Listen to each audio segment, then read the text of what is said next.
2, 1, and we're in. How you doing, Dr. Dave? I am doing great, Ryan. Great to be here. I'm loving the energy already. You're pumping up my Wednesday. No, seriously. Like I've wanted to do this for a long time, so I just appreciate the opportunity to be on this podcast. I really enjoy your content, and just to be here is a pleasure. So thank you. And you're on the East Coast, right? You're based in Atlanta. I'm in Atlanta. That's Yeah. correct. Yeah. So we had to wait a couple of months to get you out. Yeah, we figured it out, and here we are.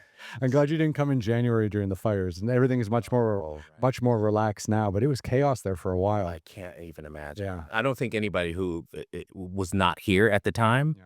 has any idea what it was like to be here. We just saw shots from, helicopters and stuff like that. Yeah. It must have been a disaster. So actually, it's what, June now. So I just for the first time in like 6 months drove up the coast the other day on the PHC on the Pacific Coast Highway Okay. and saw just all the carnage because Still. they finally opened up the highway like maybe 6 or 8 weeks ago, Yeah. and I was out of town for a bit, so I finally just drove up and there's billions of dollars of damage, like Yeah. there's houses and like those beautiful iconic Malibu homes right on the water, Yeah. on the stilts. Yeah. Now all you see is the stilts. stilts. Yeah, there's just no house. It's just road, stilts, ocean. And water. Yeah. It's Wow. so fucked up. Unbelievable. Yeah. And for sale signs everywhere because apparently the insurance companies, they're repaying people for their lot or for their home build. Right. But it's not even worth it not to even worth rebuild it. the home. Yeah. So people are now just selling their lots without the home. Yeah. Yeah. Wow. And- It's just, but the loss of, it's the sentimental value, people's homes, things that they'll never, ever recover. Yeah. I mean, that's a whole, talk about a docu-series of just following folks to see. Oh, man, that's, boy.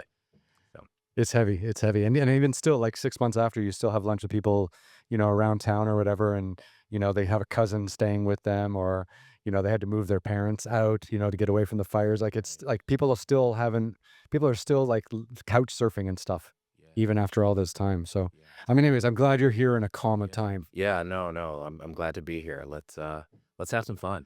All right, let's get started. So where are you from originally? So I'm born and bred in Chicago. Oh. Yeah, so that's home. The southwest side, Morgan Park area. Mhm. Kind of the, middle class. My home was probably the lower part of that middle class. It was not, there was no silver spoons for me. Well, the south side of Chicago has a terrible reputation. Yeah, there are some really, really bad parts of the South Side, but the South Side is massive. It's a big South Side. So mine wasn't as bad as you might be seeing on television. So, Yeah. I didn't grow up in, bullets and stuff flying around, but That's good. yeah. I even remember I went to the United Center once in 2007 or 6. It was after the Jordan era. I play basketball, so I'm in love with basketball. Yeah. So I went to go see the Bulls, and this was post Jordan. And I remember coming out of the United Center one night, and my buddy and I were like, let's just walk for a bit and find a bar and have a few more drinks. And it's like we could hear gunshots and shit like that. Yeah.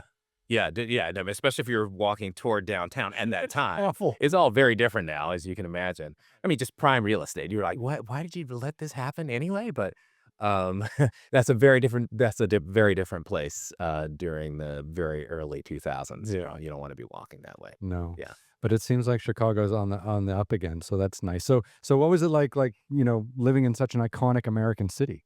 Yeah, I think as a sheltered kid who went to public schools on the south side of Chicago, I didn't realize it until I came back to the city. So graduated high school, went to Atlanta for college, and then returned for grad school and medical school. And it was really only at that time that I could really start to understand how great the city was. I was sort of sheltered in, certain parts of the city. We did things, but I just didn't realize how great a city it was until I lived for a while in another city and came back. And I always tell people for 3 months a year, Chicago's the best city in the country. Okay. It's like Toronto, where I grew up, right? Yeah, good idea. Because we're on the Great Lakes, right? And Well, and only people who live on the Great Lakes know how bitterly cold and damp winter can be. yes. It is brutal. Every year of medical school, so I'm finishing medical school, I'm like, "I'm getting out of here." Like, like in February and March Hmm. when it's still cold and snowing. But when, the spring sort of lets up and before it gets too hot, because it can become very hot, right? Right. It is a gorgeous city. The arts, Hmm. the food scene. There is literally a real beach downtown, right? I mean, it's unbeatable. Hmm. And a sports town. Like And it's one of the we have a greatest. fantastic Yeah. sports town. I mean, across the board, right? In Yeah. every sport. So, yeah, no, I know it now. I love my city very much. I only go as needed, Mhm. That's just because of that. But So at 18, like what made you want to leave Chicago? When would you want to head out to Atlanta? yeah, well, Morehouse. Okay. Quite frankly, I turned down one half scholarship and some other little smaller scholarships to go to different schools because I wanted to go to Morehouse. Okay. I visited Morehouse, and the biology department there for me was just exactly what I thought I needed. I needed a small class size. I needed professors who were invested. I couldn't go to a large university, um, and I don't think do as well as I could. Mhm. Right? It's putting the seed in the right environment for it to or to flourish. Mhm. You put the seed in a very wrong environment, the seed doesn't flourish. The seed's not bad. Yeah. It's the environment. Well, U Chicago's huge, right? I mean, they only have they have like 30,000 or 40,000 students. I mean, if you want to go to school, Yeah. you could go to Chicago. It's like the best city in the nation, Yeah. in that regard. And I came back to it Mhm. eventually. But undergrad was why I left in the first place. And what is it about? So I'm completely ignorant of medical schools and or pre-medical undergrad. Like, what was it about Morehouse and the biology degree there? Like, what was it? Like, is it famous in the United States for? Oh, no. No, no, no, it's not famous, but when I got there so, one of the things that I would say this to students who I'm their resident or, fellow or whatever as they're coming through, is that we have to mind the emotional signals that come from our experiences. And, especially for men, we don't do that, right? So we think emotion is bad, Or weak? or yeah, you're weak, there's something wrong with you, but it's a core part of who we are. The emotions are there to tell us something. Mhm. And what I decided to do around that time was to listen to the emotion. So when I go into an environment, I can pretty much get a good sense because I've kind of sharpened that knife. With that being said, um, um, I think when I got to Morehouse, it was more the feeling and less something that was a statistic on paper Mhm. or, you know, uh, how many of their students went to medical school or what medical schools they went to, because I knew I was going to medical school. Mhm. And it was the feeling that I got, and my answer had always been like, I think I got that feeling because it was a small class size, and I saw the classes, and it looked like the professors loved what they were doing and were into the students. Mhm. I got a very different feeling from it at the end of the day. I use that in every other sort of academic pursuit. Like when I was going through the interviewing process, graduate schools had a choice, decided to go where it felt good was the right choice. You don't really know if it was the wrong choice because you didn't do the other one. But medical school, residency, fellowship, same things. Again, they can make it look very attractive, Ryan. Like, Mhm. they'll hook you up with, money and scholarships and all kinds of things. They know how to sell. They know how to sell. They know Yeah. how to sell. But boy, I think I don't think I had some sort of wisdom. I just decided I was going to stick with it. That Mhm. was it. That's the answer. Yeah. And I mean, what was your childhood like where you knew you wanted to be a doctor? Like that's no small thing. Like were your parents in the medical field or an uncle or aunt or No. Yeah. And for a very long time, we have to write, you know, uh, biographical statements and personal statements and things where they're asking you about yourself and where you come from. And, what's your story? What's the origin story? Nobody was saying it like that back then. That's what this podcast is all about. Yeah, well, so then let me give it to you. Yeah.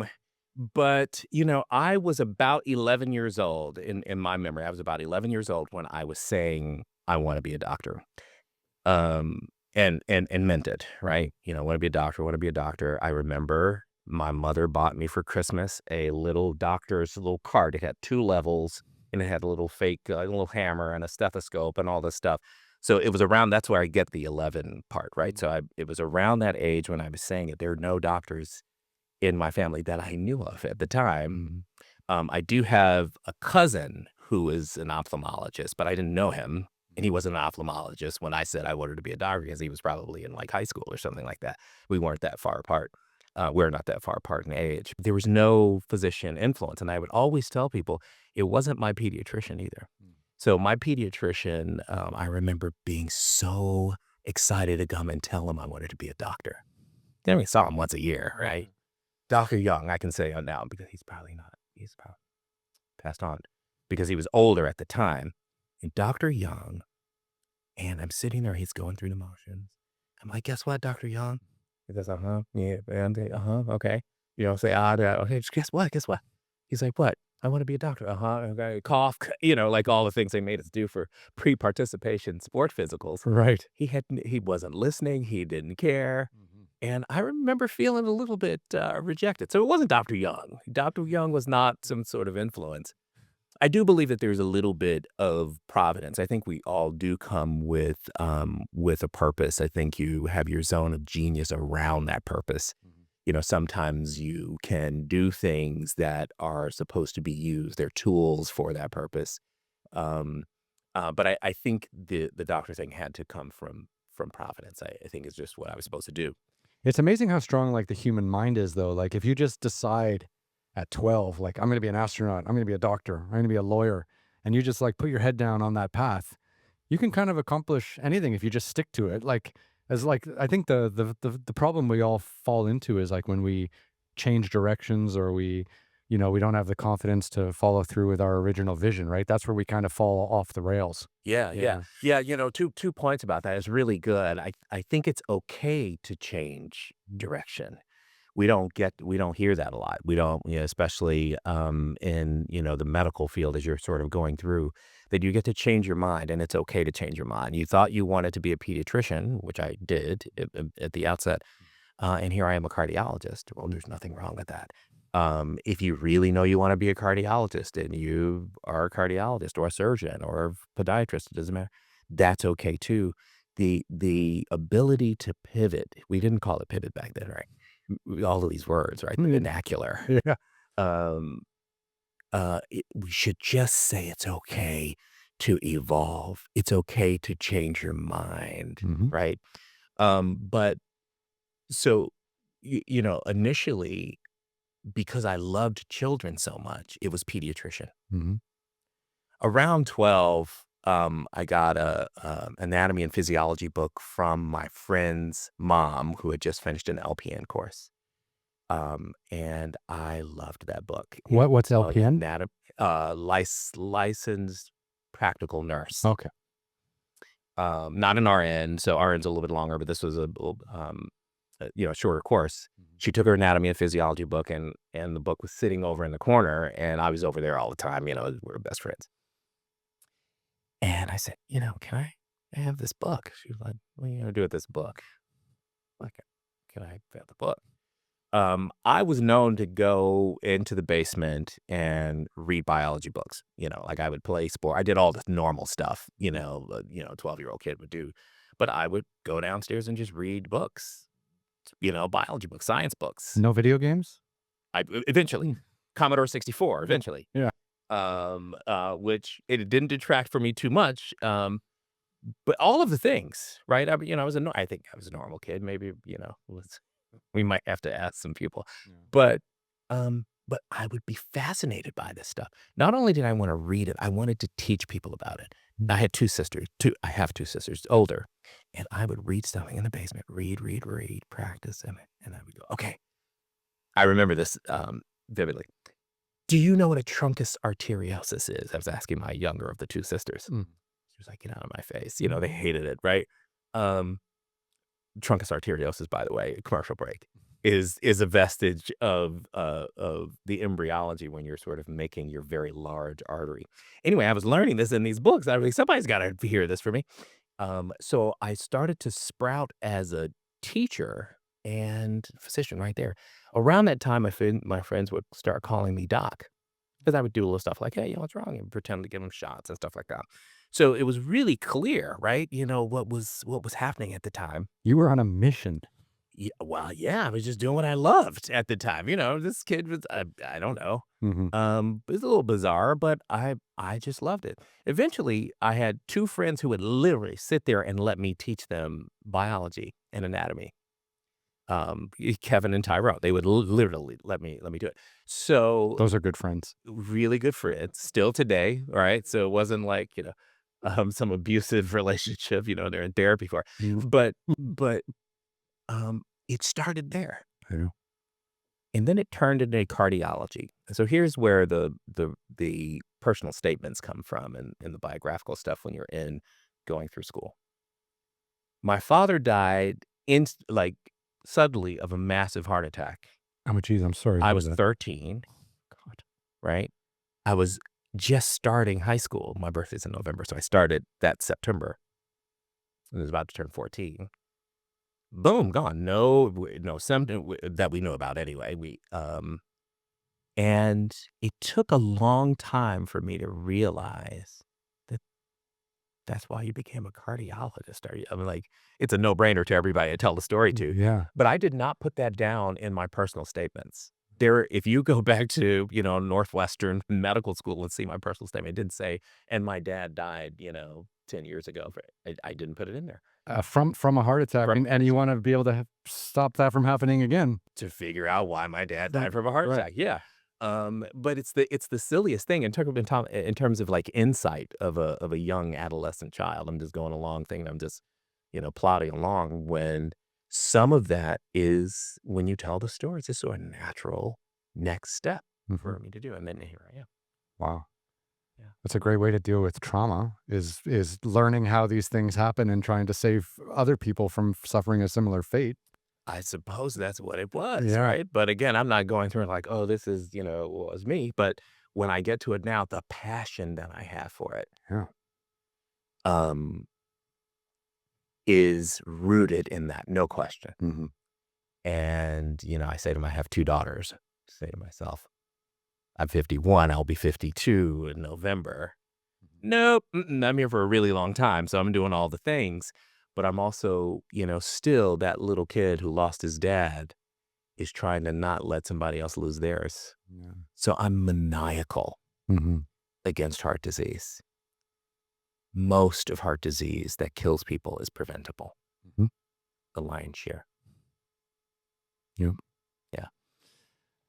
Okay, and that's we're coming to the part where we are now, but let's go back a little bit more. Yeah. So you graduate out of your smaller school in Atlanta. You go back to Chicago. You go to Northwestern. You go to medical school. You're focusing on cardiology. Mhm. What happens when you graduate medical school in Chicago?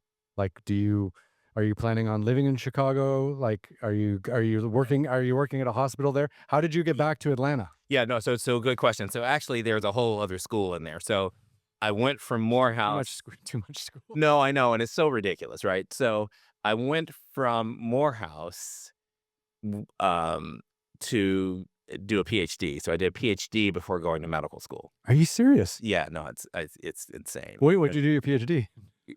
Physiology and biophysics. So, the way the body works. So here I am studying this book, and here we have physiology biophysics department at University of Illinois at Chicago. This is what happens when your kids go into the basement reading biology Right. books. Beware. Don't do it. Um, What is that? Let's say you have 4 degrees? I know it's so annoying. Like, what did you Just do? 3? Just But I PhD. I had a mentor at Morehouse who toward the end because I almost left the school without a mentor, and he said, "I want you to come and work in my lab." I'm like, "Yeah, I'll do it. You get paid." Um, I fell in love with research, Okay. basic science research. We were studying prostate cancer at the time. It was my first publication. Um, and I just fell in love with the enterprise of being at the front lines of scientific discovery. That's exactly what we're doing. On Saturdays, I could look out of Morehouse Medical School's window, see people having a good time, doing stuff we're not supposed to do at that age, drinking beer and stuff like that, right? And I'm pipetting and like, and doing all this stuff. I would eventually meet them, but I did that. I fell in love with it. It just sort of makes sense. Here I am teaching all this stuff, and now I'm exploring it on a cellular level. Mhm. And it just was the right next thing to do. So, at the time, there were these dual degree programs. We decided together, me and my mentor, Dr. David B. Cook, we decided against the dual degree programs. We thought maybe it would be watered down. You wouldn't get the true experience of a PhD. So I went and got a PhD before going to medical school and had the time of my life in graduate school. Fantastic mentor in John Solaro, who was the department head at the time. And we studied, essentially studied heart failure in transgenic mice to try to understand on the molecular level what's happening to people whose hearts failed. Here it is. Here's a story, a through line. Wow. And so it was pretty clear that this was going to be cardiology. I was not going to medical school to do anything else. And it's interesting, talk about changing your mind and the expectation that you just sort of remain open. I remember as a first-year medical student, we're sitting there, and one of the cardiologists, who eventually became my friend, is giving kind of a talk to the students. He's answering questions, and I asked a question that says, "Hey, I want to be a cardiologist," and blah, blah, blah, blah, blah, and asked the question. His immediate response is, "How do you know you want to be a cardiologist?" And I had never thought of that before. I was like, I don't know, but I do. Mhm. And then he goes on to talk about being, flexible and open and all that stuff. And if if my heels weren't already like dug all the way in, he could have like changed my mind. Mhm. And it was that defining moment that made me know that I've got to teach as many people as I can that it's okay if you know what you want. How does a firefighter know that she wants to be a firefighter? Yeah, it doesn't happen right away. He says, "You've never done that before." Well, she didn't know she wanted to be a firefighter? She's never done it before. Mhm. Um, so it's, this idea that you can't really know, what you wanna do, that you've gotta go in and make everybody feel amazing. Like you're doing your OB-GYN rotation and you gotta say, "Oh, I'm considering OB-GYN." No, I'm not considering OB-GYN. Like, I wanna be a cardiologist. Is there anything wrong with that? And it's funny just from listening to you. Obviously, you have a great passion for it, and that's commendable on every front. Like I went through school, I wasn't very passionate about much, but so you're passionate about cardiology, but it seems like you're more passionate about doing research and teaching, not necessarily like joining a hospital and helping people in real time. Which is so from a person coming at this from an ignorant perspective, a less educated perspective. Most people go to medical school and then they work at a hospital or they set up their own clinic and they have patients, right? Yeah. But that you seem to be going in a totally different Yes. track. It seemed that way. Um, but I had never practiced medicine before, like Passman said. Mm, Boy, oh boy, oh boy. I was really fortunate. I think this is where Providence comes in. I was fortunate to be able to go to University of Illinois, Chicago at the time when Dr. Solaro had a spot for a graduate student that he said, "Okay, yes," because it's gotta be like a mutual thing. You can't just like go in somebody's lab. Very fortunate, and we were successful. By that, I mean, by academic standards, we're publishing papers. I mean, boom, boom, boom, boom, boom. I mean, it's right. Um, and I enjoyed it. And because I had great mentorship and I studied and I worked really hard, you could say I was good. mhm. Boy, but when I got to medical school, it was unbelievable. I mean, talk about 10x, boom. When I started the interaction with patients around a disease process or teaching them flow, not just, just doing something, flow In the communication? in the experience, Mm, whether I'm doing a procedure or teaching a patient or talking to them or whatever it was, I would lose myself frequently. Losing time. You get me. Hey, where have you been? I think I was in flow. I wasn't saying flow. No, I didn't know anything about flow back then. But it was at that time that how I saw my career manifesting it changed, because I was going to be an academic physician. I was gonna spend part-time in the lab, part-time teaching, part-time seeing patients. That's the model. The trifecta. Yeah, that's what it's a good thing we have people doing that now, or else we wouldn't have any advances, right? Mhm. Um, but I had to level with myself, and there was a couple things that happened in there that were not so great, that forced me to see that just because you're good at something doesn't mean that's what you're supposed to do. Mm. Remember, we made the distinction between your purpose and the tools that you will develop, that you'll sharpen your knives Mhm. to use in that purpose. So every last bit of my journey was necessary for me to be where I am right now, doing what I'm doing, how I'm doing it. I'm very clear about that. There's no noise, and there was all signal when it comes to the school. Mhm. I had to go through all of those ups and downs. It wasn't easy at all, right? To come to the place where I am now, having developed a philosophy in graduate school. I think graduate school for me, in hindsight, was not about, going to, learn how to, do scientific experiments and really um, become more intimate with the scientific method in Mother Nature. That's not what it was. It was about forming a philosophy about health, well-being, wellness, Mhm. and the human condition. Like, that's what it was about. And I didn't get that only in the lab. I got that from the interactions that I had. I got that from some of the bumps I took on my head, doing things differently. And I'm so glad I did. But the other things are there too, because I'm still teaching. I have whiteboards in my exam rooms, Mhm. all of them, because every single patient gets something written on the board, whether I'm just writing instructions that we're going to do, because most people are visual anyway, and I'm auditory, as you can tell, Mhm. or drawing it just sticks better. And when I decided that it's not bad to change your mind, and that all of those years before were not wasted, it was liberating. Like a ton of bricks just, Mhm. and I was like, oh, it's crazy, man. And every person, every professor, everywhere, they were like, oh, you're wasting this. Oh, I can't believe it, blah, blah, blah. Mhm.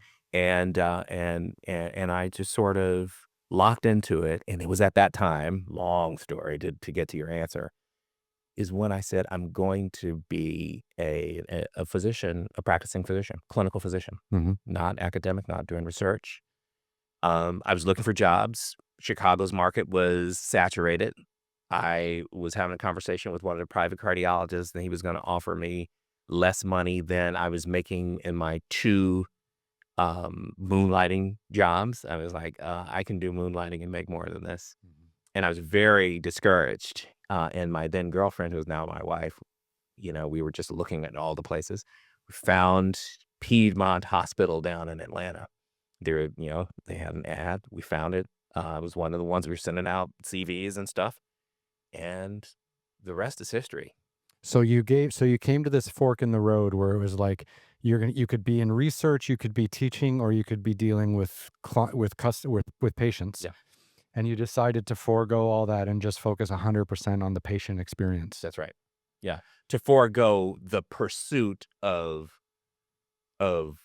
research in that way, but not the other part, right? Education. I'm still educating. I educate my staff. I educate patients. So But what happened to that, like that early desire of being on the forefront of figuring out new stuff and being in the lab and really because you lit up when you talked about that. yeah, Yeah. yeah, yeah, yeah. No, and I know that. And but again, the lights are even brighter Mhm. when I talk about the impact that I can have on people's lives. I know how did everything about now how difficult it is for research to get funded, and all of the ups and downs, and maybe it'll come back and we'll have an opportunity to do some clinical research. And I did a little bit of clinical research in my medical pursuits, but it just wasn't the one thing that I should have been doing. I'm very clear about that. Mhm. But, so, okay, so now your progression makes a little more sense to me, and I'm gonna jump ahead a little bit for just so the audience knows where we're going. So you seem to, like, double down on dealing with patients, working in hospitals, educating patients and your staff, one at a time, trying to, like, improve people's lives. But now I can see kind of how you've jumped into dealing with mass media, how you've dealing with social media, and how you have your own podcast and stuff like. Because now you can take that, like, that one-on-one care that you were giving patients, and now you can educate more people faster. Am I on the right path? That's exactly right. Yeah, And again, I don't think I'm sitting somewhere devising a plan. Now I can take my training and, and take it to like YouTube. scale it, I'm not thinking that. It's these next progressions. And then, there's science in a lot of the stuff that I'm doing. Much of my early pursuits in, video and stuff was me learning Final Cut Pro when it was Final Cut Pro 7, when the interface was a disaster. Yeah, Um, that's going back a long time. right, okay, okay, all right, so, Yeah. and, trying to understand lens and camera and refraction, light, and what it all means, and I was doing that in parallel, as I was training Mhm. in Chicago. Um, but it all is, it's not, I'm experimenting with Mhm. things. So I still have the penchant to experiment and to, sort of employ the scientific method with things. It's just in a different way. Mhm. But the teaching piece, because I'm very clear now that if I zoom all the way out, why am I here? What's the purpose? Is it to be a doctor? It's to teach and to heal. Mhm. Think about it. I mean, that's it. If you just put it into 2 words that go all the way back to 11 years old with this book, Mhm. what did I do as soon as I got the information? Nobody said, "Then you should go teach your friends." I naturally wanted to do it. Mhm. When I got to the piece where I could actually try to help people heal, right? Because I think it is, um, I'm not gonna go there because 'cause it'll take us too far. But the fact that, you know, we're in a healing profession, but nobody ever tells you that you should embrace the healer. Like, it took me so do you know how it was very recent that I said healer? Like, I'm a healer. Like, it still feels I'm getting a little correction from my autonomic nervous system when I say it. Sure. It feels you're too big, saying that you shouldn't be saying that. Well, but why? That's what we do. Yeah, especially if you're dealing with preventative health, which it seems like you are dealing with cardiovascular heart issues and trying to teach people how to avoid having a heart attack like your father did tragically when you were 13. Like, cardiovascular medicine, in my, again, coming at it from a layman perspective, like, it's mostly preventative because we know what hurts the heart, and we know what, like, what lifestyle issues we all have to, we have to cut out alcohol, we have to exercise, we have to cut out high fat food, like, all these things. Like, it seems like you've chosen a really preventative path to take in medicine. Yeah. And I think that anytime you're dealing with, like, preventative care, you are a healer, right? Because you're dealing with people who need to recover or change their entire lifestyle. It's not like you're just dealing with stuff in the moment when all the bad shit's already happened, Yeah. right? In that Yeah. case, you're like that's what I think as a doctor. Yeah. Like, bad stuff's already happened. You're on the operating table. Like, now it's time to be fixed. Yeah. But Yeah. but if you're dealing with people in a holistic way, and you're dealing with people, like, and preventative medicine, I feel, is so important. Yeah. Then I healer's perfect. Yeah, yeah, but again, it's this thing, right? You're not supposed to say stuff like that, Well, it's not like you went down to Costa Rica at 18 and, like, figured out ayahuasca. Like, you Right, are, I know, right. you have a PhD, you're a doctor, Yeah. like, Well, but no, I mean, think about it. I mean, ayahuasca. I mean, I know you talk about it a lot, but yeah, I mean, listen, that's a whole unexplored, that's a whole underexamined true. world, and the people who are the cognoscenti, I mean, psychedelics are changing their lives, Mario. right? Neurocognitive. psycho-emotional, like Mm. physiologic stuff. Anyway, But that's where you get the heal. That's where you get healer from, like, people who are dealing with those kind of yes, alternative. yes, Uh, the word, right? That it carries a different connotation. it does, yeah. But at the end of the day, it is. And it really doesn't matter which field of medicine you're in. If you're doing it and you're locked into the source, you are helping people heal, Mhm. whether you're a surgeon or an interventional cardiologist who's going in and stopping the heart attack from happening, which I was gonna do Mm. for a while. Okay. Um, Like Pulp Fiction style, where he jabs that thing in her knife. no, Like, yeah, no, just like that. Exactly. That's how they teach us. The oh, blood everywhere. Jesus. No, it's it would be a disaster. You remember that scene, right? Yeah, yeah, yeah. Yeah, it's iconic. Yeah. That was fucked up. Really, the whole movie was fucked up. So, um, but you know, the the idea of helping people heal Mhm. is not what I think all of my colleagues went into it for. Some of them are doing things, and remember, we said just because you're good doesn't mean you should be doing it. There are many of my colleagues in medical school who wanted to be concert violinists. They just wanted to do something else. That's where their real flow was, right? But for whatever reason, they were doing it, and they still are doing it now. Like, Well, it's because their parents told them to get a real fucking job. that's it. You see?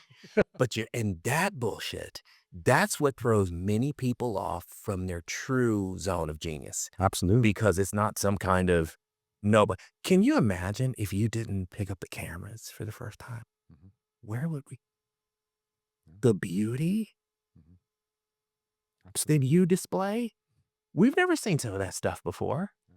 I mean, that last little idea that you give to the color. You could make a very different decision, but you say, "No, this is it because this is the impression that I'm trying to give. Yeah. I don't want them to see this, I want them to hone in on this." Mhm. You're helping guide the beauty, and from that, Ryan, here's what you're doing. Mhm. You're giving me an entire different experience for the time that I'm watching that and for the rest of the time now. That etches in our soul. Mhm. Every thought we think has a biochemical footprint. Boom. Mhm. You get me to have a whole new, unique biochemical expression inside my body Mhm. when you do that. Imagine if somebody said, "No, Ryan, you must be an engineer." Well, you are an engineer. Damn. Mm. Um, right? But you are an engineer. You're an engineer who picked up the camera, right? Aren't you an engineer? No, no. I studied international politics and I went play basketball. You didn't do any engineering? No, I'm terrible at math and science. Okay. All right. Yeah. X that out. Okay. This is going to be, all right. We'll cut that bit. Yeah.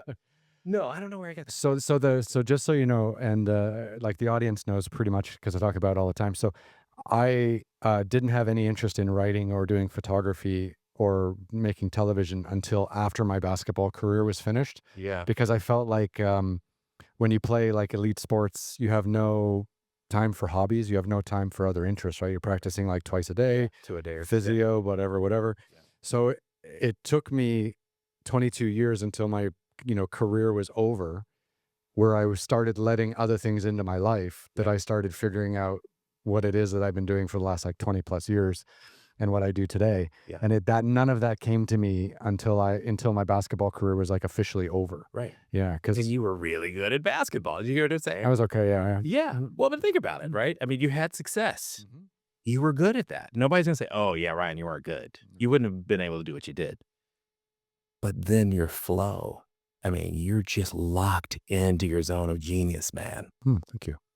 No, serious. Like, how old there's like something on social media that tells us, there's some famous, people in history at different sectors, like Walt Disney started when he was 41 or, like, do you remember, you ever seen that Yeah, Morgan Freeman didn't have his first like lead acting job until he was like almost 70. yeah, Yeah. yeah, you see what I mean? Yeah. So like, all these things. And boy, I feel like everything that we go through, we have to go through those things Mhm.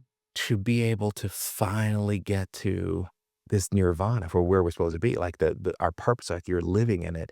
And when you're in it, nothing else matters, Yeah. right? So that's how I feel and why, for example, patients have to wait for 30 minutes for me because I'm in the zone of genius over here with somebody else. Or they got to come over here. Mm. Um, John Yao wrote a poem called 850 Fireplace Road about Jackson Pollock. And I'm going to try to remember a couple of lines from there. Jackson Pollock made a statement, and John Yao was so impressed by the statement that he wrote this whole poem. And it's about flow. He says, when I'm painting, I'm not doing what I am, I'm in what I'm doing. Mhm, When painting, I'm not doing, I'm in my doing. I'm painting. mhm. When I'm painting, I'm not in my painting. Essentially saying, like, if I'm just going and I'm being a painter, it's not going to be great. But when I just allow myself to get back to that, elevate myself to the wavelength of purpose, it's unbelievable. Everybody has that. Mhm, Every person, like people who know this and people who do not know this, all walks of life, every race, all the things. mhm. We all have it. It just gets dumbed out of us, 100%. right? And it's a beautiful thing when we get to see it, Mhm, right? No matter where it is, right? Somebody says, "Oh yeah, um, don't, oh, I'm a garbage guy." The guy who people who started Waste Management, $1 billion company. Well, I'm a garbage guy. Yep, I'm a garbage guy. $1 billion to the tune of $1 billion, just lock in and own it. whatever that thing is. Mhm. Anyway, um, I love that. Yeah. yeah. You mentioned holistic, and I always make a little quip for my patients because I do tell them I am a holistic doctor, but it's WHOL-istic, the whole damn thing, Right. because we get one body, one health. Mhm, Why should we leave anything that's going to help me? mhm, You mean to live the life of that I want to live for as long as I want to live it, healthy, viable, mhm, so I can be in that zone of genius every once in a while, get in a flow state. Why should I leave anything on the side? mhm. Um, so Don't you feel like that's a little bit challenging these days? Like, I'm just gonna jump in here, and we'll come back to that. But I always feel like, especially in the Western world, Western Europe and North America, I really feel like the medical education experience and the kind of the way that the students have to go into specialty disciplines and then come out of medical school and then get jobs in hospitals or whatnot, and everyone kind of stays in their silos. And it almost gets to the point, and I've only mentioned this because I've talked to other doctors here in the studio, and it's really amazing how everyone is so much of an expert in their silo.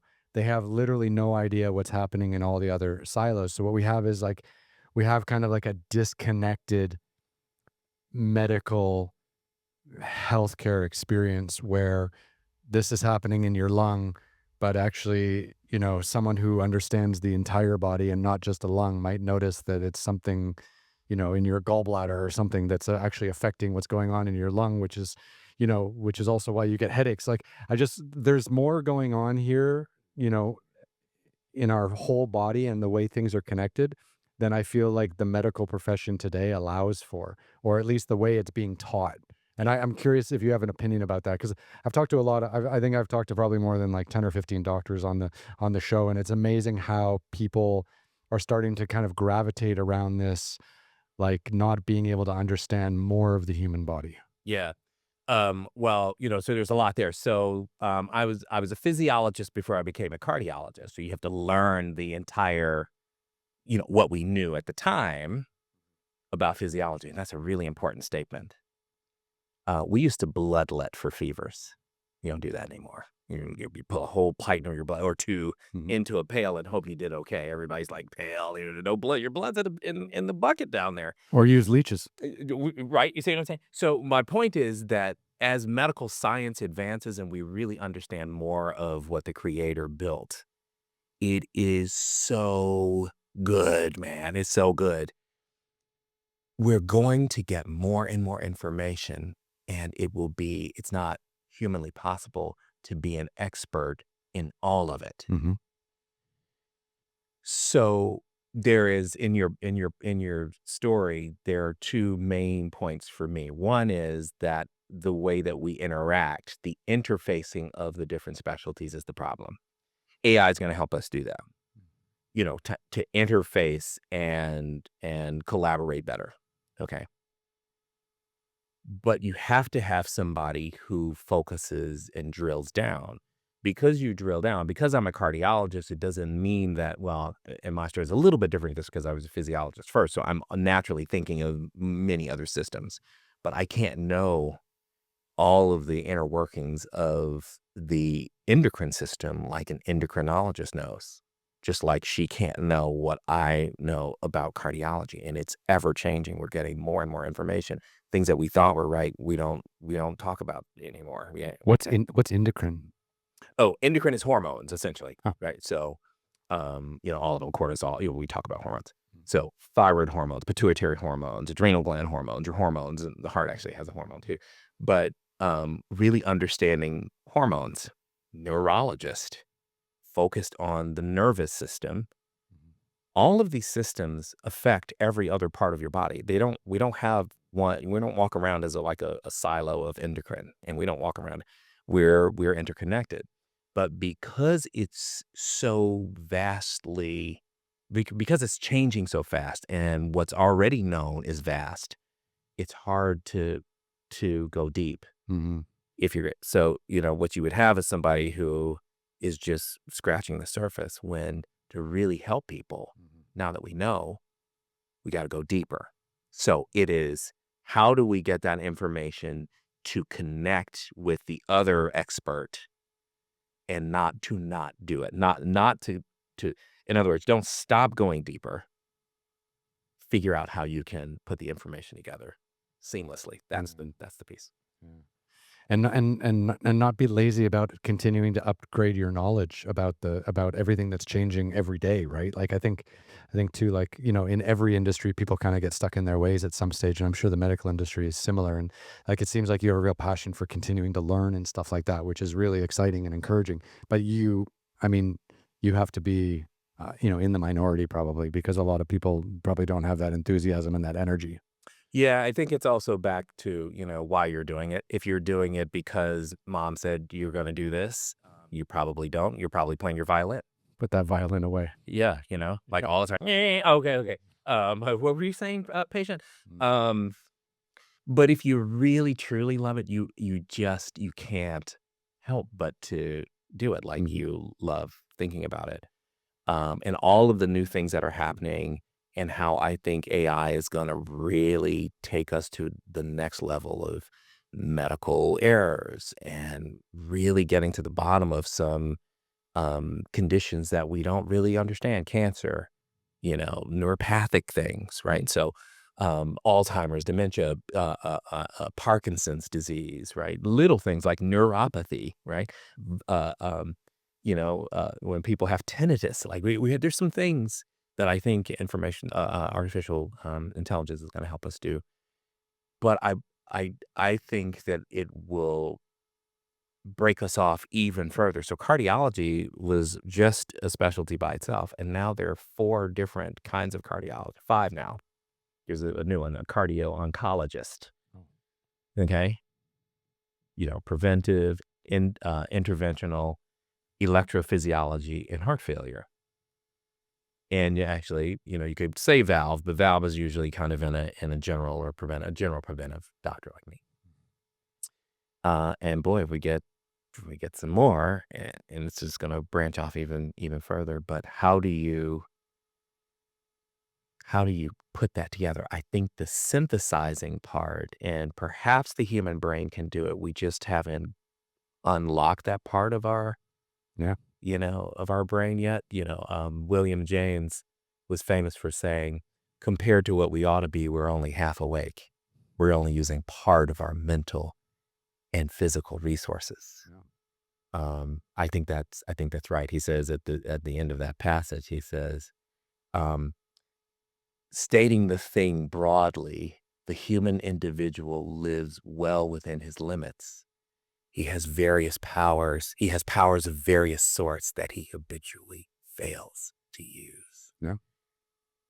we got a bunch of stuff that we haven't figured out yet, right? And Well, that's Betty's take, right? And then you talked about that when you first came in. We were off air, but Betty Kovac, she was saying that we're not even using an entire part of our brain, which allows us to see, in multiple dimensions. Right now, we're only seeing in 3 dimensions, but there's actually like more, and we're missing a ton of stuff that's available around us that we don't even have access to. yeah, And we're, just because that part of our brain isn't lit up, yeah, and who knows when that'll actually happen. And some people have it and some people don't. She talks about mediums and people who can see the other dimensions and interact with them. And here we are just using what, like 10% of our actual brain power, and yeah, and thinking we're geniuses. yeah, yeah. And it freaks us out when those people show us that they can do that. Right. I mean, if a human has done it, it's doable, Right. and we have the capacity to do it. So yeah. It's interesting. Okay, so let's go back a bit to Atlanta. So, you and your then girlfriend, you're looking around at schools. You decide to go to, or sorry, you're looking around at hospitals. You decide to go back to Atlanta to start your career dealing with patients. So, what was that like? Scary. So, obviously it was my first like real job. But, I was a moonlighter and it was at night. So, I was responsible, but I didn't feel like it was such a big move. I'm going back to Atlanta. So that part was comfortable, but I'm it. Like there's no other person when I make this decision. That's it. Like it's more than residency, it's more than fellowship, it's more than being a moonlighter. So it was scary, but when I got into seeing my patients and feeling unnervous about it, right? Because remember what John Yao said about Jackson Pollock. When I'm painting, when I'm being a painter, I'm not in what I'm doing. When I'm distracted by the accoutrement around me, I can't be in it. And once I was past that, right? And so what's the reward? Well, you see, because then a patient's going to tell a person. And then naturally your patient panel grows. And you go from seeing 10 people a day, 25 people a day, to I can't see any more people a day. Mhm. And I think that happened when I started to release all of that. I'm in a new place. I got to show them I'm smart. Right? And that's being a doctor. That's not in doctoring as the point. That's being a human being. Yeah, Just claiming your territory, a little bit of ego, yeah, making sure everyone knows who you are. that's right. Yeah, Yeah. it was all in there.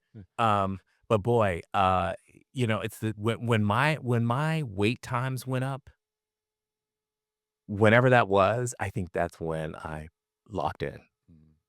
Like, oh my goodness.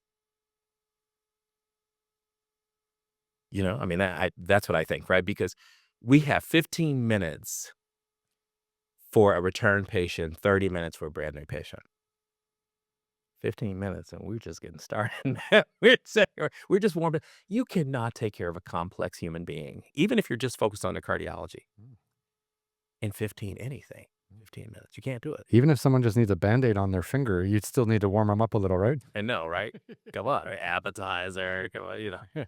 Um, and that's it. And then when I just started giving myself permission to be all of those things, I was a teacher, and a counselor and a therapist and sometimes a preacher, and sometimes just a son or a brother, um, you know, um, but also a healer. And when I gave myself permission to do that, that's when it became exciting to go to work. I was also in part-time, not part-time, but part of my job was to be in the critical care unit. So I'd spend time in the outpatient office, part-time in the hospitals, just rounding with patients, and then part-time in the critical care unit. And it's the same thing when I gave myself permission to be all of those things. And about 6 years into doing it, I moved off on my own to start my own practice. I will tell you that that little inkling, the message that you should start your own practice started when I was in fellowship. And I remember waiting for a case. I was in a little side room that the fellows would wait in and having a vision of having my own clinic. This was in '09, Mhm. 2009, and start the clinic until 2018. Mhm. Okay. Um, It takes a minute. yeah, Yeah. yeah, Yeah. especially because they don't, they don't teach you how to go start your own practice. They want you to stay a part of the machine, man. They're not going to train you and send you off. They want you to keep going. And accounting and legal and patients and paperwork and contract and all. Buildings and air conditioners and toilets, like, never had to think of any of that. Yeah. Personnel, your staff, all of the, nuances.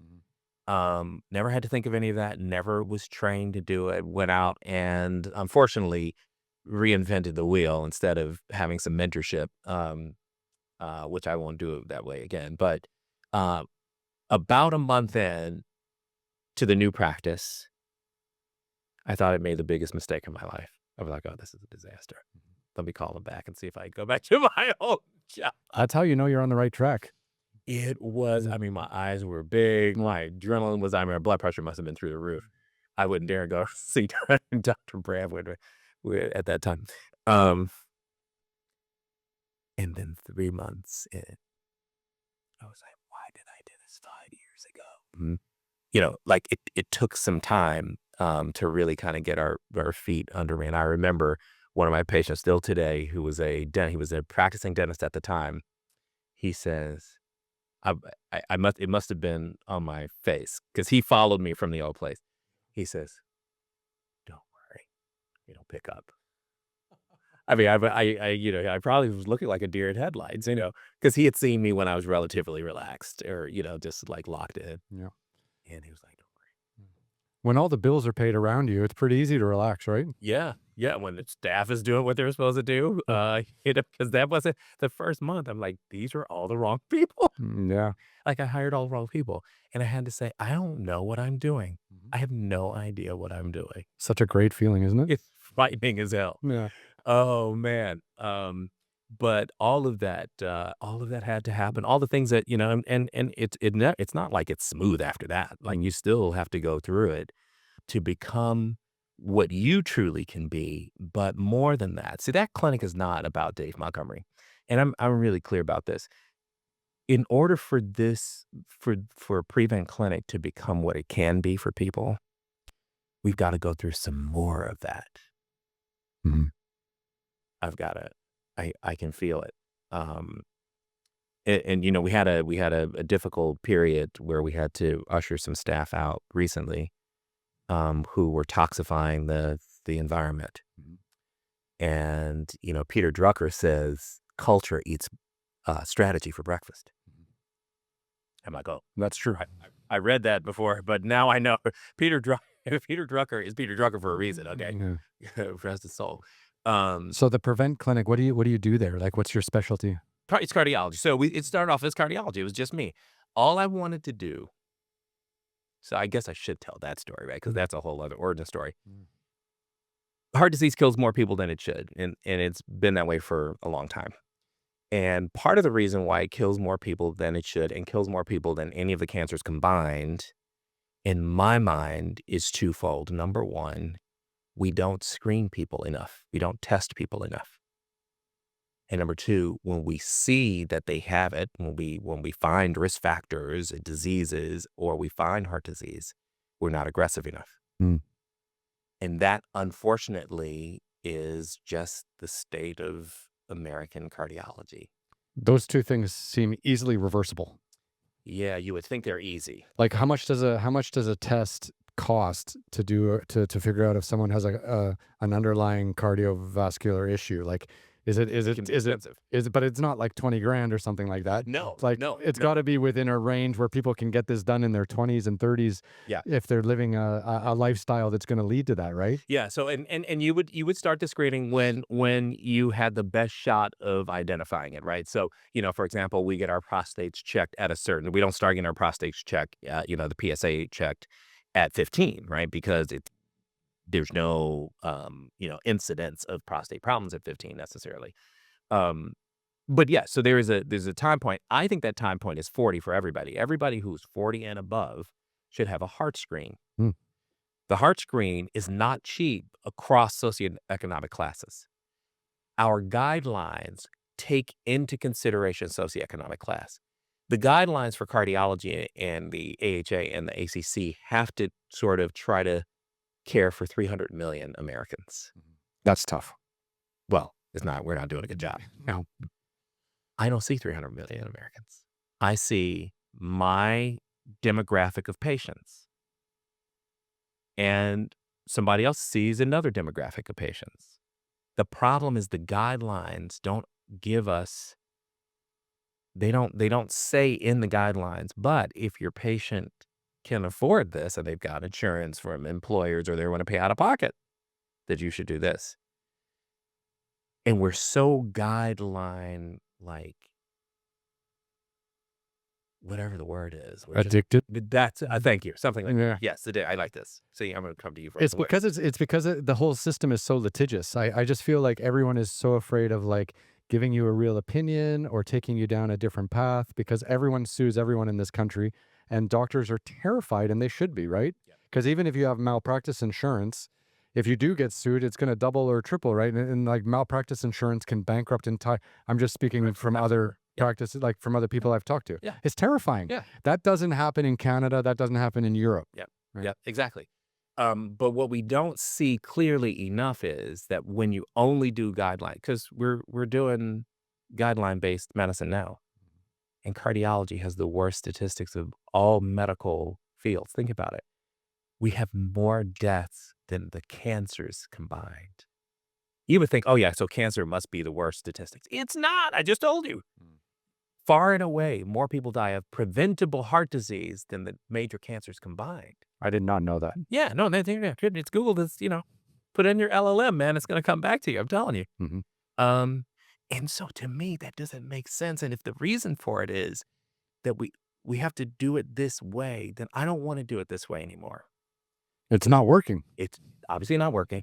And if you go back to that 13-year-old boy who lost his father, Yeah, fuck. I'm not doing this with y'all. Sorry. Mm-hmm. So I'm going to do it my way or a different way. But it's not going to be a different way just to be contrarian. And, it's going to be, let's make some practical common sense about these things. Most of the patients, far and away, that I see can't afford the testing that you're talking about. And so for people who have insurance and that kind of thing, the tests that I do are not cost prohibitive. Okay.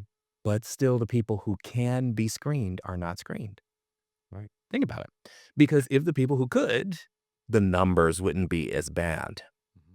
And that's why I started Prevent Clinic, because I was going to be laser focused, maniacal against preventable heart disease. By anybody who walks in the door, if you have a sneeze, I'm getting 3 tests: a stress test, an echocardiogram, heart ultrasound, and a coronary calcium CT, or what we call a Plaque score. Stress test, echo, calcium score. Because if I cast that broad net, many of the things, right, that can lead to death in heart disease, I can get some sense if it's wrong. I didn't say you're going to get 100%, but that's a nice broad net.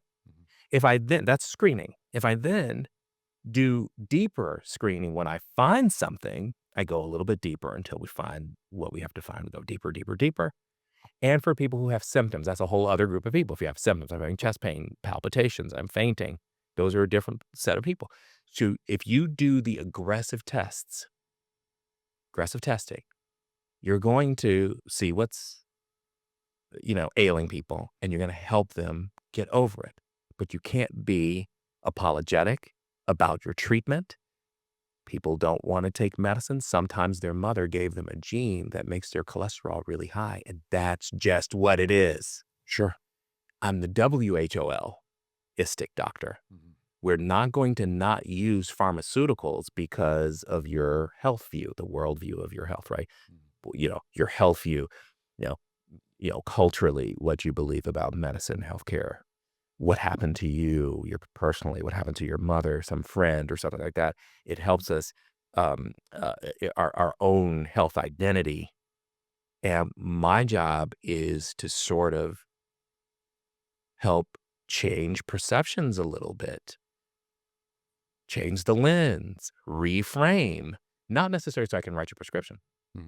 If there's a natural remedy and it's working and it's not harming you, let's use it. Mhm. I don't really care where the remedy comes from. My first oath was, first do no harm. If you go get ashwagandha and you think ashwagandha is amazing and you're taking ashwagandha, you don't really know where the ashwagandha came from. You actually don't even know if there's ashwagandha in it. It just says ashwagandha on the bottle. That's I another problem with the United States. Yeah, well, some of these things don't come from the United States. And this is another problem. So I had a young lady, very healthy young lady, just to end that story, right? Ashwagandha, ashwagandha, ashwagandha. And it had something else in it, like CoQ10 or some other thing that these people put together.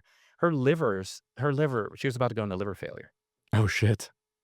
Here's what I tell everybody. It doesn't matter where you get your remedy from. You have to make sure it's not harming you. First, make sure it's not doing you harm. Not just my oath, your oath to yourself. So if you're going to take something that we call natural, it's all natural. If you're going to take it, if you're going to take a natural remedy, go and get tested. Test your blood, get some objective data to say what I believe in, what I think is working is not messing my liver up, my kidney, my blood cells are normal, my hormones look good. Test. Do you see what I'm saying? I just as a quick aside, don't mean to interrupt you, but Yeah. I recently had a food sensitivity test and it changed my fucking mind. Yeah. Cause like I would eat food and feel bad afterwards. And I thought, oh, I ate too much or I mixed it with something else or the dessert after, made me a little bit ill. But it was actually like that vegetable or that fruit You're allergic. that I have an allergy to.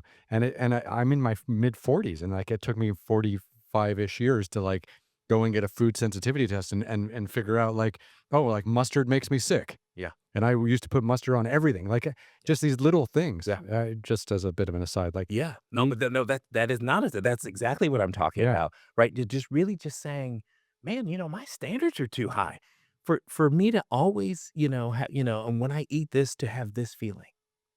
I if it's gonna go on this body, the only one I have, man, I got one engine, man. I told you I have 2 daughters. I gotta be around for a long time and viable, okay? Because 16 and 11, okay, and they're girls. Yeah. So I gotta be around, ready to go for a really long time, okay? especially if they all do, if especially each of them do 3 degrees like you. Yeah, I know, right? Right, I gotta be working for a long time too. But we just it's a reframe for me, man, at 51, right? It's not a restriction for me. I'm not restricting myself when I change what I'm eating. My standards are just elevated, man. I'm not doing the same crap I used to drink all this stuff. Oh, beer, this. Come on, man. It doesn't make me, my brain doesn't function like I want it to function when I drink. Mhm. I'm not doing it. So what do I find? Non-alcoholic. Okay, this is fine. Boop. Yeah. Okay. And because I have that philosophy and my philosophy is evolving, right? I then transmit this and have an exchange with my patients. What do you think about this? I'm not trying to force something down your throat. What I'm saying is, if we're going to do the scientific method, let's change one thing at a time. See if it works. Let's do the experiment, Mhm. then go check it. Mhm. If it doesn't work, be willing to change it. Sometimes your feelings have to be hurt because it's the ashwagandha, whatever it is, right? Sometimes the doctors get their feelings hurt because, we think, oh, I'm going to write this prescription. It's going to be amazing. And the patient says, "No, I don't wanna take that." Mhm. Why? Because it's prescription. I don't wanna take all these medicines. Mhm. That's a very that I'm not gonna go into that. That's very, complex. But doctors will get their egos bruised because the patient didn't take a medicine they wanted to take. So what are the main heart disease is the biggest killer or has more deaths than all of the cancers combined. So what are the biggest like underlying factors that lead to heart disease or, Yeah. or heart failure? Yeah, so I call them the big 3: Hmm. blood pressure, blood cholesterol, and blood sugar. Those are the big 3 in this country. So hypertension, hyperlipidemia, high cholesterol, and diabetes, or the diabetes spectrum. You don't have to be full-blown diabetes, you can be pre-diabetes. Those are the biggest 3 contributors. Family history is a really important other one. This is the one that takes the marathoner out, um, because, he or she doesn't know that she's got a, artery that's about to close. She's been running marathons since she was 16. Boom, and that's the last one. Hmm. So knowing how your parents knowing about your family history and, if your parents if they have passed, how siblings is critical. And I always add this corollary when we're looking at family history. Very many times we'll say, my dad, had a stroke, but he was a drinker and he just didn't do good and he didn't take care. We try to qualify it. In other words, distancing it from us, and that's the very wrong thing to do. Now, it could very well be that those extenuating circumstances changed his risk. Like lifestyle Yeah, factor. Yeah. absolutely, and they're there. But all I d let's not try to do that's a complex mathematical sort of calculation that you're doing. Why don't we just screen you as if he didn't do any of those things? Let's make sure, because if the screen's not gonna hurt you and all we have is upside, we'll just do the screen. That's the problem. We're not getting enough people to get screened. Remember, that's one of the reasons. So we've got the big 3 plus, family history, and then smoking is Mhm. the other one. So hypertension at high blood pressure, that's like from stress Could be, or genes, yes. or gene. And then the other one was blood cholesterol. Yep, So what's that diet? and family history. Okay. Yep. And You could then have a very toxic gene from one of your parents. Yep. and then The sugar. oh, yeah, blood sugar. That's mainly dietary. Yeah, well, it depends on what kind of where you are on the spectrum Mhm. of diabetes, but you can have a SNP. We call them single nucleotide polymorphisms. You don't necessarily have a genetic problem, but one of the genes is slightly different than everybody else's, and so your family has a propensity to have higher blood sugar. Okay, so you can have little things like that. Um, But most of the type 2 diabetes, to be specific, in this country is sort of a lifestyle driven thing. Alcohol is the biggest one, is a big one, but high fat diet is probably the big. I think a lot of people misunderstand the spectrum of type 2 diabetes to be a sugar problem. It doesn't turn into a sugar problem until after the disease has kicked in. Type 2 diabetes in the spectrum that it belongs to is a fat problem to begin with. So I learned this obviously in the lab. It is um, the f- fat in underneath your abdominal muscle is called visceral fat. Mhm. The visceral fat changes when you have a high fat diet. You have a high fat diet, visceral fat changes, and the insulin that you already make, your body doesn't respond to it. So you become resistant to your own insulin. So we call it insulin resistance. If you keep letting that get worse and worse and worse, you go into full blown type 2 diabetes. So the high fat diet is the number one driver of type 2 diabetes spectrum. But again, you can have family history with propensity of that. And then there's type 1, where you're born with an antibody or antibodies that literally chew up your ability to make insulin so you don't make insulin at all. That's a very different process. Yeah. Yeah. I mean, where do you like? So you've been in this game for a while, since 2009 ish. When you started practicing and as a doctor, like, how have you seen like the lifestyle factors of like our generation or a little bit older, like just completely deteriorate in like the last 15, 16 years? Like, because you see pictures of people in the 90s or the 80s, everyone's kind of thin, everyone looks a lot fitter. You look at everyone now, everyone's fat, overweight, they're not eating well, or they think they're eating well, but they're not reading ingredients, and the food industry is trying to kill us.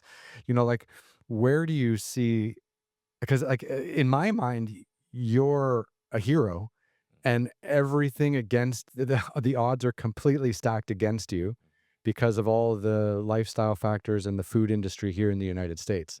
Like, I see you trying to do good, and I see all these multinational companies stuffing stuff down our throats, trying to kill us slowly while you're trying to save us. Yeah. Like, do you feel like it's that kind of battle? Yeah, if I like zoom into it. Um, Because we all try to eat healthy, right? Like, no, we don't. No, we do not. No, sir. We do not all try to eat healthy. yeah, no, I mean like you and me. Okay. Okay. Well, so no, I think it's because but why wouldn't we try to eat healthy? It's because we don't think it matters. Remember this whole health view that I'm talking about? I'm sort of writing this and I'm trying to develop the idea of the equivalent or the parallel to your worldview. Your worldview is very different from very many people, period. Forget about just Americans. But the health view can be as varied. Mhm. Okay. And some people's health view, particularly people with Y chromosomes, we have this invincibility syndrome. We do not think that we could have something wrong with us. Let me give you just one news flash. There is no human being alive, human adult, let's say it this way, so it won't scare everybody. There's no human adult alive who has perfect physiology. Zero. Nobody has a perfect body. That means everybody has some imperfection or something that's not clicking on all cylinders. It also means that our most important job with this one thing that we have that fuels everything else we do, our most important job should be to try to figure out what's imperfect about me and work really hard on it. And why doesn't that start younger? I know. Yeah. Well, it should. Actually, I think kids go to doctors more than adults do because you almost have to for like school and physicals and stuff like that, Mm. like sports physicals and stuff. But the quality of the testing, it's like, okay, you don't have the measles, you can go to school. Like, it's not like trying to dig down and be like, what is going to be your problem when Right. you're 50? Right. And I think that that's the real issue. Or even teaching, like I was saying the other day, like I can't remember who I was talking to, but I was saying like they should have mandatory classes in high school, like one about diet and how to eat, and then another about like bookkeeping and how to balance a budget and how to like save money and all that kind of stuff. Like, Two critical pieces of your life. right. Like, think about how much further we'd all be. Think like your job could be a lot easier when you talk to patients if we all learned that, 80% of the food in a grocery store is actually there to try to kill you because the chemicals they put in it to keep it on the shelf longer Right. is actually really harmful for you, Right. or the chemicals they put in it to make it look more attractive Right. is actually trying to kill you. Yeah. Like, if we knew those things at 12 or 15 years old, Yeah. you know how much healthier we would be as a society at 40? Yeah. Yeah. No, it's interesting because I got my 11-year-old to start using the Yuka app. Mhm. Uh, What's Yucca? so YUKA is an application where you can actually just scan the barcodes on all the barcodes are only on processed food. You can scan the barcodes and it will give you essentially a synopsis, right, of what's in it. And if there are additives or different components that are just sort of, unhealthy for you. So if it's got too much sodium, it'll turn red on the sodium. If it's got additives that have been shown to cause cancer or dementia or whatever it is, it'll light those up. And it just gives it an overall score and it gives it a color code. So green is amazing. And they have like, yellow and then orange before it goes red. So there's four determinations, and you can do that for all of the foods that have a barcode on it. And the catalog is growing because people, send in stuff. Hey, this one's not in there. So the catalog is massive. Almost everything that I've scanned is already in there. Yucca. I've never heard of it. Yuka, YUKA. Yeah, and I'll show you after we're done. And my patient yesterday, picture of health guy, this guy's like 67 years old. He looks like, Adonis, showed me something called SupCo supplements about supplements. Because if you take Yuka and you pick up like your GABA supplement, it's not gonna give you anything. In other words, so they stop short at doing food supplements like capsules and stuff like that, but they will do food and cosmetics. Oh, cosmetics is a big one. It's massive, right? You've been seeing a lot of that now, that much of the cosmetics have all kinds of stuff, and there are people whom I mean, just smother yourself in this stuff every day. I follow this guy Brian Johnson, and you might know him too. He's based here in LA. He's like trying to live to 200, so he's a big longevity guy. Okay. And he was basically he was the CEO and founder of Venmo, and then sold that company, and so he's very wealthy. Yeah, he's like, I want to live for a long time. Yeah. Anyways, he lives here in Venice Beach, and I went to a few conferences about longevity and stuff, and he was speaking at them remotely.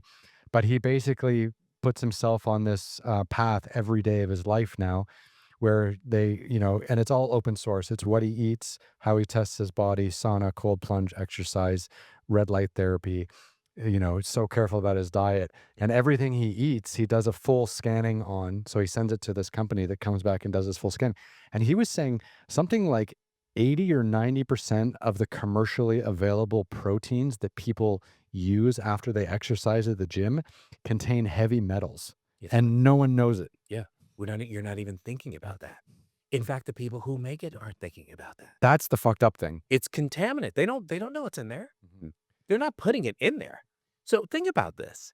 I listen, maybe this is Pollyannish, but I do not think that the people who make these products are making them on purpose to be carcinogenic Mhm. or, to have these other. I think the food scientist or whomever it is saying, "Hey, listen, we can keep this thing on the shelf for, a couple, 3 more months if we do this one, and it looks like it tastes good, the flavor profile's there, and it still looks good." Let's see what happens in 20 years. No, they are not saying that part. And whoever is like, green lighting the thing is like, "Okay, yeah, do it." Mhm. Right? You see what I'm saying? Yeah. And maybe that's just because I wanna believe in people and Mhm. stuff. The lead and the heavy metals and all that stuff, they can't know that stuff is in there. You'd hope. Yeah, unfortunately, we do have evidence that people know stuff is bad. Tobacco. They put vitamin E acetate in the vape juice. I don't know if you remember Oh, the this. vapes are the worst. And that one young boy, this was, 4 or 5 years ago, they couldn't ventilate his lungs. I mean, you know. Yeah. So it sounds good. Vitamin E, oh yeah, put that in there. That should be good. Mhm. Um, it does make you. I think what the message of this little part of of our conversation is, check yourself. That means go get your blood checked, Mhm. get your organs checked, all the things that you should be checking, go get them checked. There is nothing more important than that, Ryan. You can't tell me one more thing that's more important than that. Mhm. Because whatever you think you're doing tomorrow, I can tell you something that'll stop it short. Like, right? If you just collapse because your lungs stop working or like your liver falls out, right? Go and make sure that you're investing every, dime that is necessary in checking your engine. This is your performance engine. Check your food is the other check. Make sure that you're not eating things that got a bunch of additives and stuff that is known to be carcinogenic Mhm. or whatever else it causes, fibroids in women or, all these kinds of things, gallbladder disease, bone disease, dementia. It's all in there. The science is there. Mhm. It's terrifying. It is, and stay away from it. Now, that's the hard part because you're going to have to get your feelings hurt because you got to give up some of those things that you really love, but give it up and teach your kids to give it up too so that you're not passing on that bullshit to them, down the lineage, right? And I think for us, just on that point, like we're almost the same age. You're a little older than me, but like our parents were the baby boomers, right? Like they kind of grew up in the late 40s, 50s after World War II and stuff like. I feel like the baby boomers got lied to the most about like the quality of the food Yeah. chain and the quality of the food system. And like I remember my mom like, pouring me Fruit Loops, when I was like 10, being like, eat all your cereal with milk, it's healthy. Yeah. Like and now we know like Fruit Loops has this dye in it that gives cancer to us, like All the reds, the blues, the green, all of them are, yeah, yeah, close, yeah, it's crazy, but like it's funny like how co-opted our parents were yeah, in thinking that this kind of stuff was safe. Like, oh, eggs that are high in cholesterol, they're bad for you, but actually we need them. And that's the part of the cholesterol that we actually need. Or butter is bad for you, but actually vegetable oil is better than olive oil, which is not true. Like vegetable oil is full of chemicals. Like all these things that came out that our parents or the baby boomers just ate up as being truthful yeah, and then passed on to us. yeah, And now finally 2025, I think COVID woke up a lot of people too. yeah, But now finally like we're starting to take back control over the information about what we put in our body. yeah, And I feel like right now is like the most important time because yeah, also because of the proliferation of podcasts where people are actually talking about it. that's We're right, not waiting for the FDA to right, come down and say Fruit Loops are bad right. and piss off whichever Fortune 500 company makes that. Yeah, yeah. No, that's exactly right.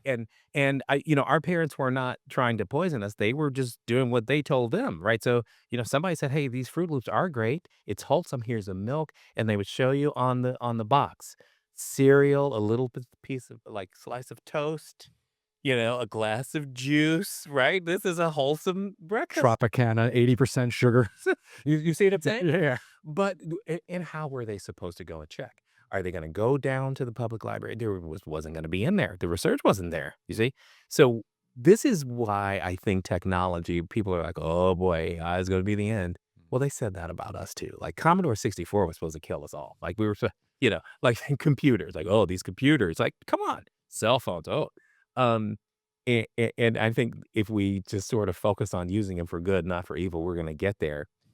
But it also our parents got it from their parents. If you think about in this country around that time, so we were like 20s, teens, 20s, 30.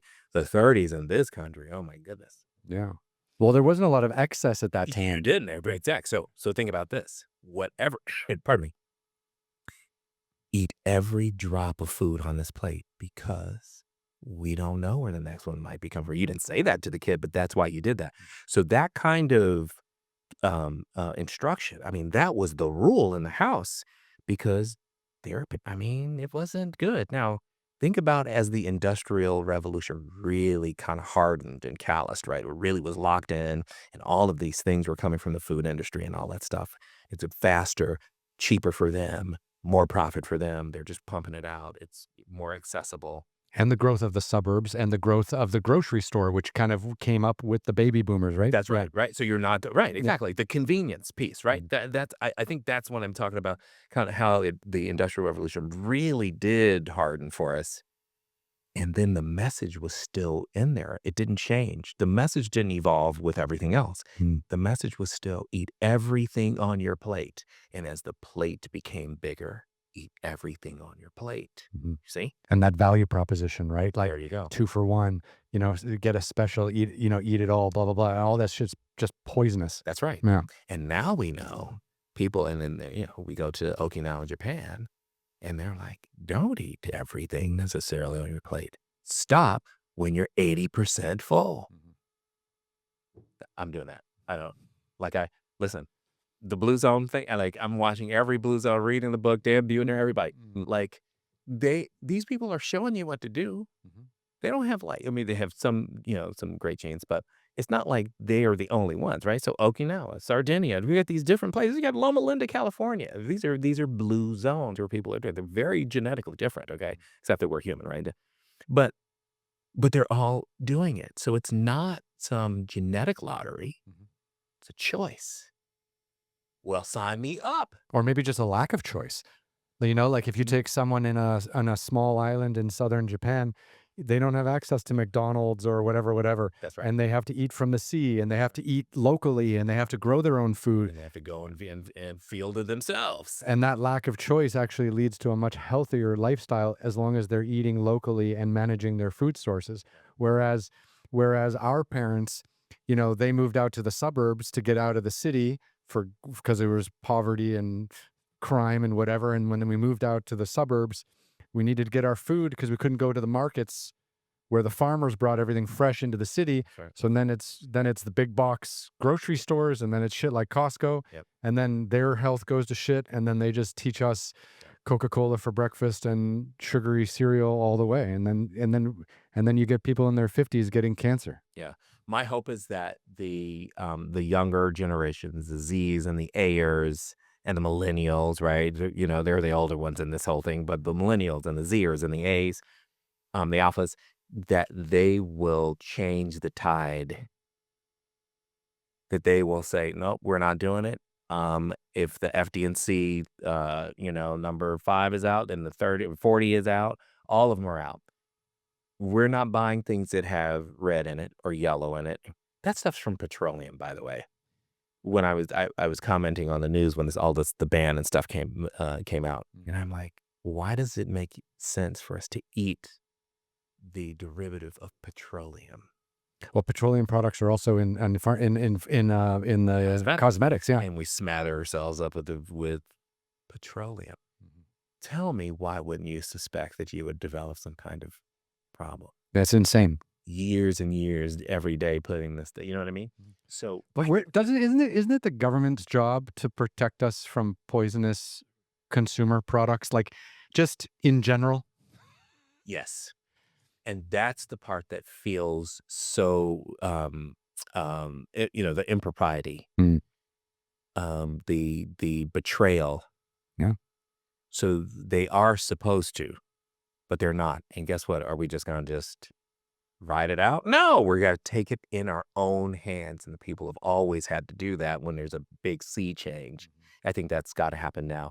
We've got to be able to say, we're going to leave all the red and the blues and the green, all the stuff that's known in animal studies or humans. Just show me one animal that dies because you put it on there. I'm good, right? I'm not touching it. And it can't be some, bastardized, experiment. It's got to be a feasible experiment. The younger generation are going to change the tide, and it's all that stuff's going to stay on the shelf. And it's going to force the food industry to supply better food. It's the only way it's going to happen. If you keep buying the Takis or whatever it is, they're going to keep making the Takis, Yeah, that's true. right? So, The great thing about this country is, though, it seems to thrive off of the uneducated consumer. yeah, I think that's always been the case. I mean, if you think about, tobacco and all the things that we are like, emoji, You know, that somebody knows is bad and they're just hoping they don't want the other shoe to drop, right? They just kind of, let's ride this out as long as we can kind of thing. Like the environment, hey, listen, I'm not going to be around when the whole thing, we're in bubbles like Total Recall, right?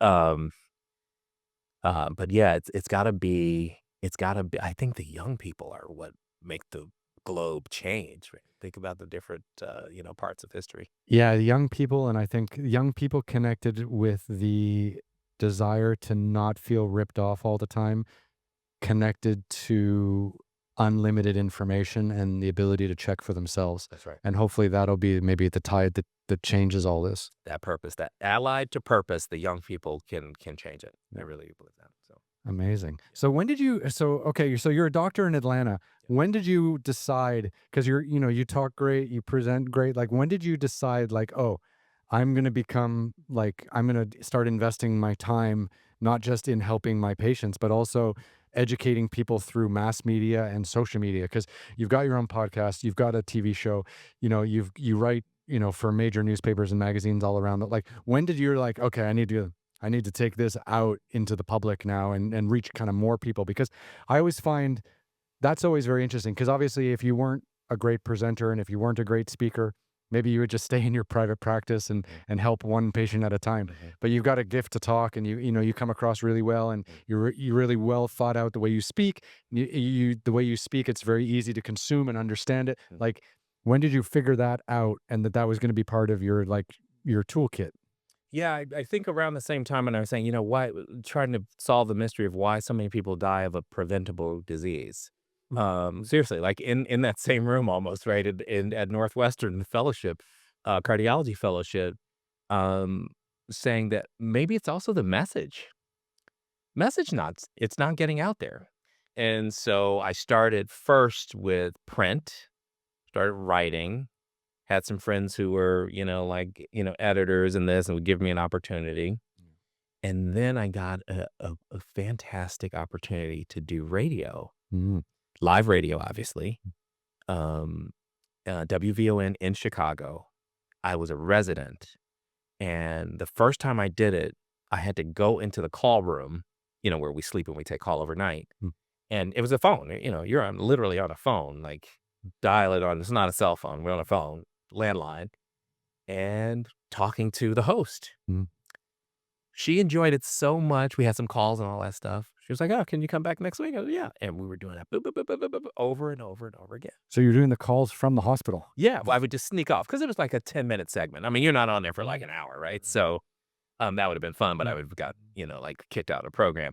So I could just sneak away for 10 minutes. I was in the bathroom, and do it. But it was the same time every week, boom, boom, boom, we'd do it. And we almost had like the Oprah Dr. Oz thing going. And people we had a lot of calls. It was really a fun. And we had a bunch of different topics. But remember, I felt fairly comfortable hitting topics. I might have to bone up on some things so I can, translate to people. Um, but I was happy to do that. And we hit all the topics, from STDs to cancers to, to current events, like, like celebrities having trouble. Um, and that's spiraled into television. So I did a weekend news magazine on WGN. It was called People to People. WGN is a nationally syndicated network still. Lots of people don't jump from radio to television. No, We're in radio for a reason. yeah. And it was great because, I could like be flipping, as I'm on the phone. You can't flip in on the news station and you can't flip on the news magazine. We did a news magazine. The executive producer liked it and said, let's give him a shot in the morning live because they taped the news magazine. Did boom. And I would just come back every week. Bang, bang, bang, bang, bang. And it cut my teeth in real live television at that time. Live being The morning news. Like you don't get to do it over. Yeah. Like whatever you say, that's said. Okay, that's part of the record. it's in there. And you really understand television, and I started understanding cameras and lighting and placement and prompters, and all that stuff has started at that time. And when I was really impressed, and we would get feedback from people. But when I was really impressed that this was what I should incorporate was when I did Steve Harvey for the first time. So the Steve Harvey daytime talk show was in Chicago at the NBC Tower, which is literally 4 blocks from Northwestern Medical Center. And so I got an opportunity to go down there, and we did a segment on a woman who was young. She was like 41 and had a heart attack. We went through the bells and whistles to make the long story short. It was a great segment. We had fun. It was funny, but had some great takeaways. And the woman was authentic, and she was a great storyteller. Maybe 2 weeks later, maybe 3, the producers, they get feedback all the time. And a patient wrote in and said, "Thank you, Steve, for doing that segment on heart disease. Because of you, I went in and found that I had a 99% blockage." Holy shit. Makes your spine tingle. Okay. They could have killed her. Holy Jesus. Okay. And I said, forget about it. Oh. That's it. That's it. I mean, think about the 13-year-old kid. Yeah. It all makes sense now. I'm doing this, man. I don't care. I'm going to practice. I'm going to get better, whatever it is. If that's the impact I can have, that was just the one lady who sent it. I know somebody else went and got screened. I know somebody else went and got checked. Who didn't take the time to write. Maybe they didn't write. Maybe it wasn't like some gargantuan big thing like they found a 99% blockage, but if they found something and they're starting to work on it so they didn't get a 99% blockage. Prevention. Like, I don't really care that it didn't have to be something to make my ego feel that was great for my ego. That's not what it's about. I was locked in from there. Now, I will tell you, I did get a little bit of, I was getting some bad feedback from the hospitals and stuff. They didn't want me doing that. I can go and kiss the ring and ask them, can I go do it? Yeah. They probably don't like it when people show initiative and entrepreneurship and want to help more people outside of their hospital system. Yeah, I don't know what it was. My girlfriend at the time was not my wife. Said, I think they're jealous. I was like, but for what? They make more money than I go. What are you jealous for? If they want to do it, all they have to do is tell the people yes. The problem was physicians were saying no, like, no, I don't want to be on news. No, we're just afraid of news, afraid of social media. Oh, somebody's going to sue you. Nobody's thinking about you on the news. Nobody's going to sue you on the news. Like, come on. But you're right. It's this litigious sort of environment. And, but that's also an arrogance too, that you think somebody's going to watch your segment so much that they go out and change their lives and come sue you because. Or it's like, or they're afraid to kill the golden goose, right? Because they are making money and they are at a position in their life where they're so stable and they don't want to take those risks. And then here you come in young, upshot, well-educated, good on camera, and you want to help more people than you are with your 30 plus patients a day, right? Like, how do you reach 200,000 people a day? Like, it's not by meeting people one at a time. Yeah. It makes total sense to me. Yeah. Well, that's where it all started, from that. And I think that defining moment of that woman sending in that email changed it for me. And I just have never given up on it.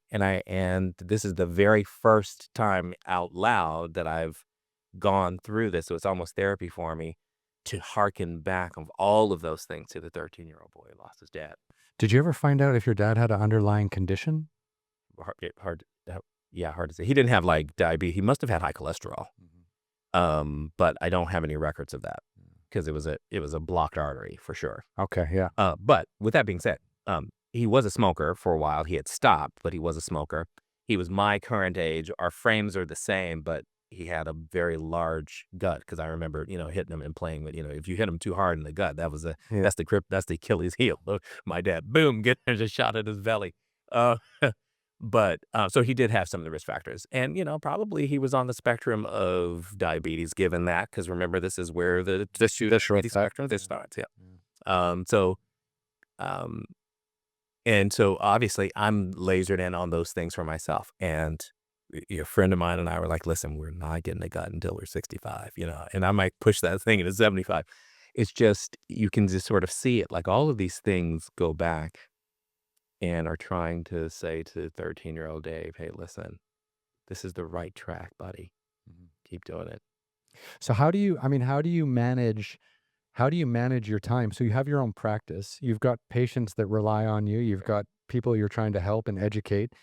And then you're also doing TV spots. You've also got your own podcasts. Like, you're quite involved. You're traveling to do talks. You're here with me in LA. Like, how do you manage all that? Like, well, like, I'm just curious. I have no idea. Because most doctors, they just have their own practice or they go to the hospital every day. But you seem to be taking this in a whole nother direction. Yeah, I think it's what William James said. I think it's what Betty is talking about. I mean, we've got energy, that's in reserve that we never tap. All the time. And that is not to the detriment of really important things like sleep. I'm telling you right now, at this phase of life, I'm locked into 7 hours. And when I get 7 hours, I got 7 hours last night. I'm like, I'm getting 7 hours the night before, so I can go in there and have a good session with Ryan. But when I get 7 hours of sleep, man, everything is it's just locked. Pop, pop, pop, pop, pop, it's falling. If I get 5 or something, I'm trying to do something, burn the midnight oil. Forget about it. So to answer your question, I I hire my weakness. So, Noreen, I mean, if it weren't for Noreen, I would be just, basket case. And people who can help me do things that are essential to the mission Hmm. that I don't do well, Yeah. or that love to do it more than me. And maybe I do it well. Like, I like to write, but maybe there's some things that have to be written in a timely fashion that somebody else can do while I'm doing something else. Mhm. So it is partnering with people, leveraging their talents and passions, and a team approach, which I wasn't always, and I don't do as good a job now, is having, asking for and allowing people to help. I was a do it myself kind of kid, which can, shoot you in the foot. Yeah. A lot of alphas get that, like male or female. Like, we just want to do everything, or we want to be responsible for everything. We don't learn how to delegate. Yeah. Yeah. And when you see the symphony that delegation can produce, When you hire the right people. when you get the right people in the right place, which is also your responsibility now. And you got to figure out what that is, right? I mean, you got to go, your metal is tested with all of these things that we just talked about. And it's all for a reason, so that you can arrive where you're supposed to be. So I'm giving thanks for all of the ups and downs. But the right people is critical. And you have to be unafraid and disinhibited to get rid of the people who are not right.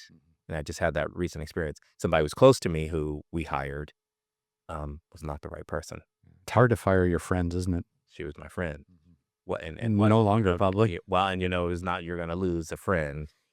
But I think we both knew, as it was, the job was dissolving for her, that it had to happen, and she understood my perspective. But yeah, no, you hit it right on the head. But I think that's how I'm able to do it. That's partly how we were able to, get this together seamlessly. It was because somebody who loves to do that piece is doing it for me. Amazing. Amazing. So what's so for people watching this, you know, cardiovascular doctor, PhD, well educated, got your own practice in Atlanta, trying to educate people through social media, mass media, interviews. Like, what's the key takeaway that you would want someone who's watching this podcast to, like, walk away from regarding their own health? Yeah, I think we have one body, and our body is not um, optional. It's not, I'll focus on my body when I make it to this level. It's literally the engine that drives everything you do. And when I say body, I'm talking about the entire piece of it. I'm talking about the psycho-emotional part, the spiritual part, the physical part. In that if you will just decide that nothing is more important than your health in order to do anything else that you want to do in your life, then you will take this advice, which is to go get checked. If you don't check, you don't know. Remember what we said. Everybody has at least something that's not perfect. Everybody has at least one imperfection. Your main job should be to try to figure out what's imperfect about you and work really hard on it. How do I do that? I've got to submit myself to testing. I've got to go to a physician, hire one that I trust, Mm. get blood testing, get screening, do whatever I have to do to afford or pay for it, whatever that is. Because if you don't do it and something that was preventable comes home to roost, everything that you wanted to do stops. Mhm. There's nothing else like it in human existence. Nothing else can stop a freight train like an organ system that just double crosses you. So if we plan to do that, now I'm just going to get screened. All the things that I should screen, use your LLM. What are, I'm 45-year-old, female, and, I have this family history, and I do this kind of exercise. Put it in there. What are the screening tests that I should do at this age across all systems? Prompt it to death. And you're talking about typing this into ChatGPT or Yeah, Grok, yeah. yeah. LLM, large language model. Yes, yeah, Yeah. thank you. Yeah, Gemini, whichever one, you Claude, whichever one you use. Actually, I would just put them in all three of them and see what they come up with. They should be saying about the same thing. And here's a little, commercial break.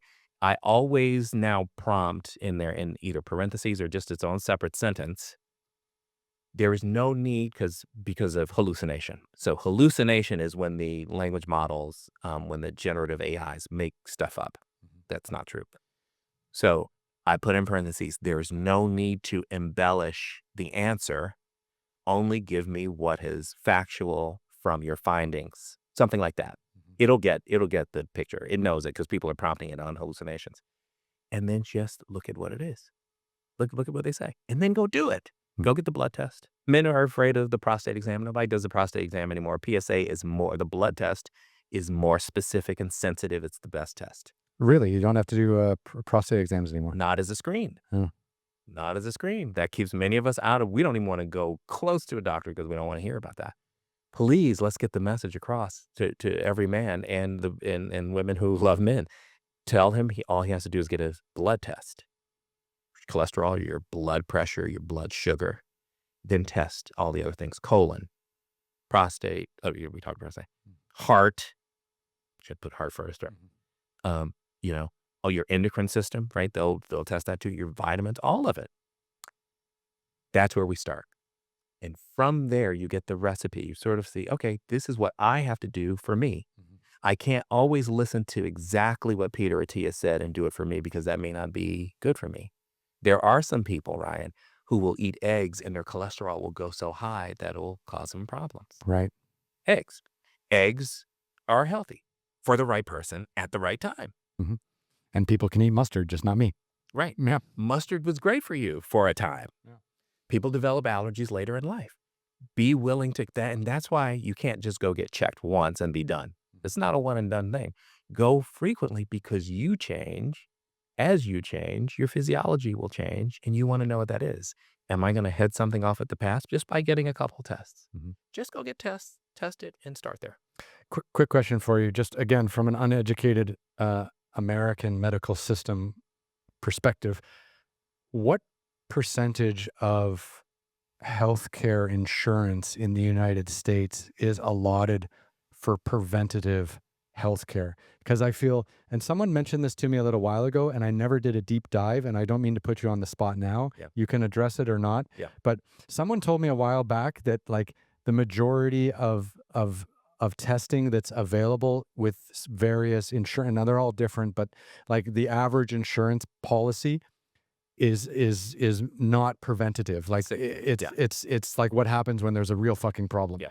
And I'm just wondering, like, like here we are, we've got these young people, we've got all this technology, we've got AI.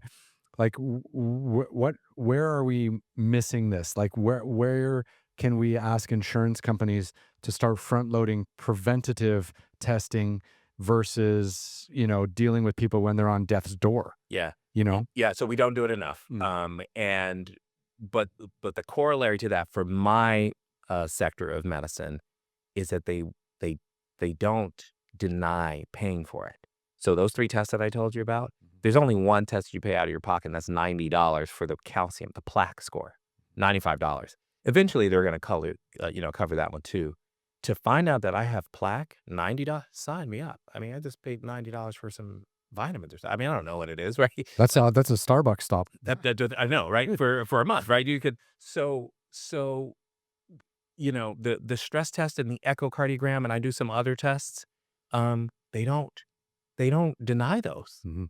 We just don't do them enough because the guidelines don't say do it. Do you remember what I said? We're just locked into this guidelines. Oh, we're married to the guidelines. Nope, not the guidelines.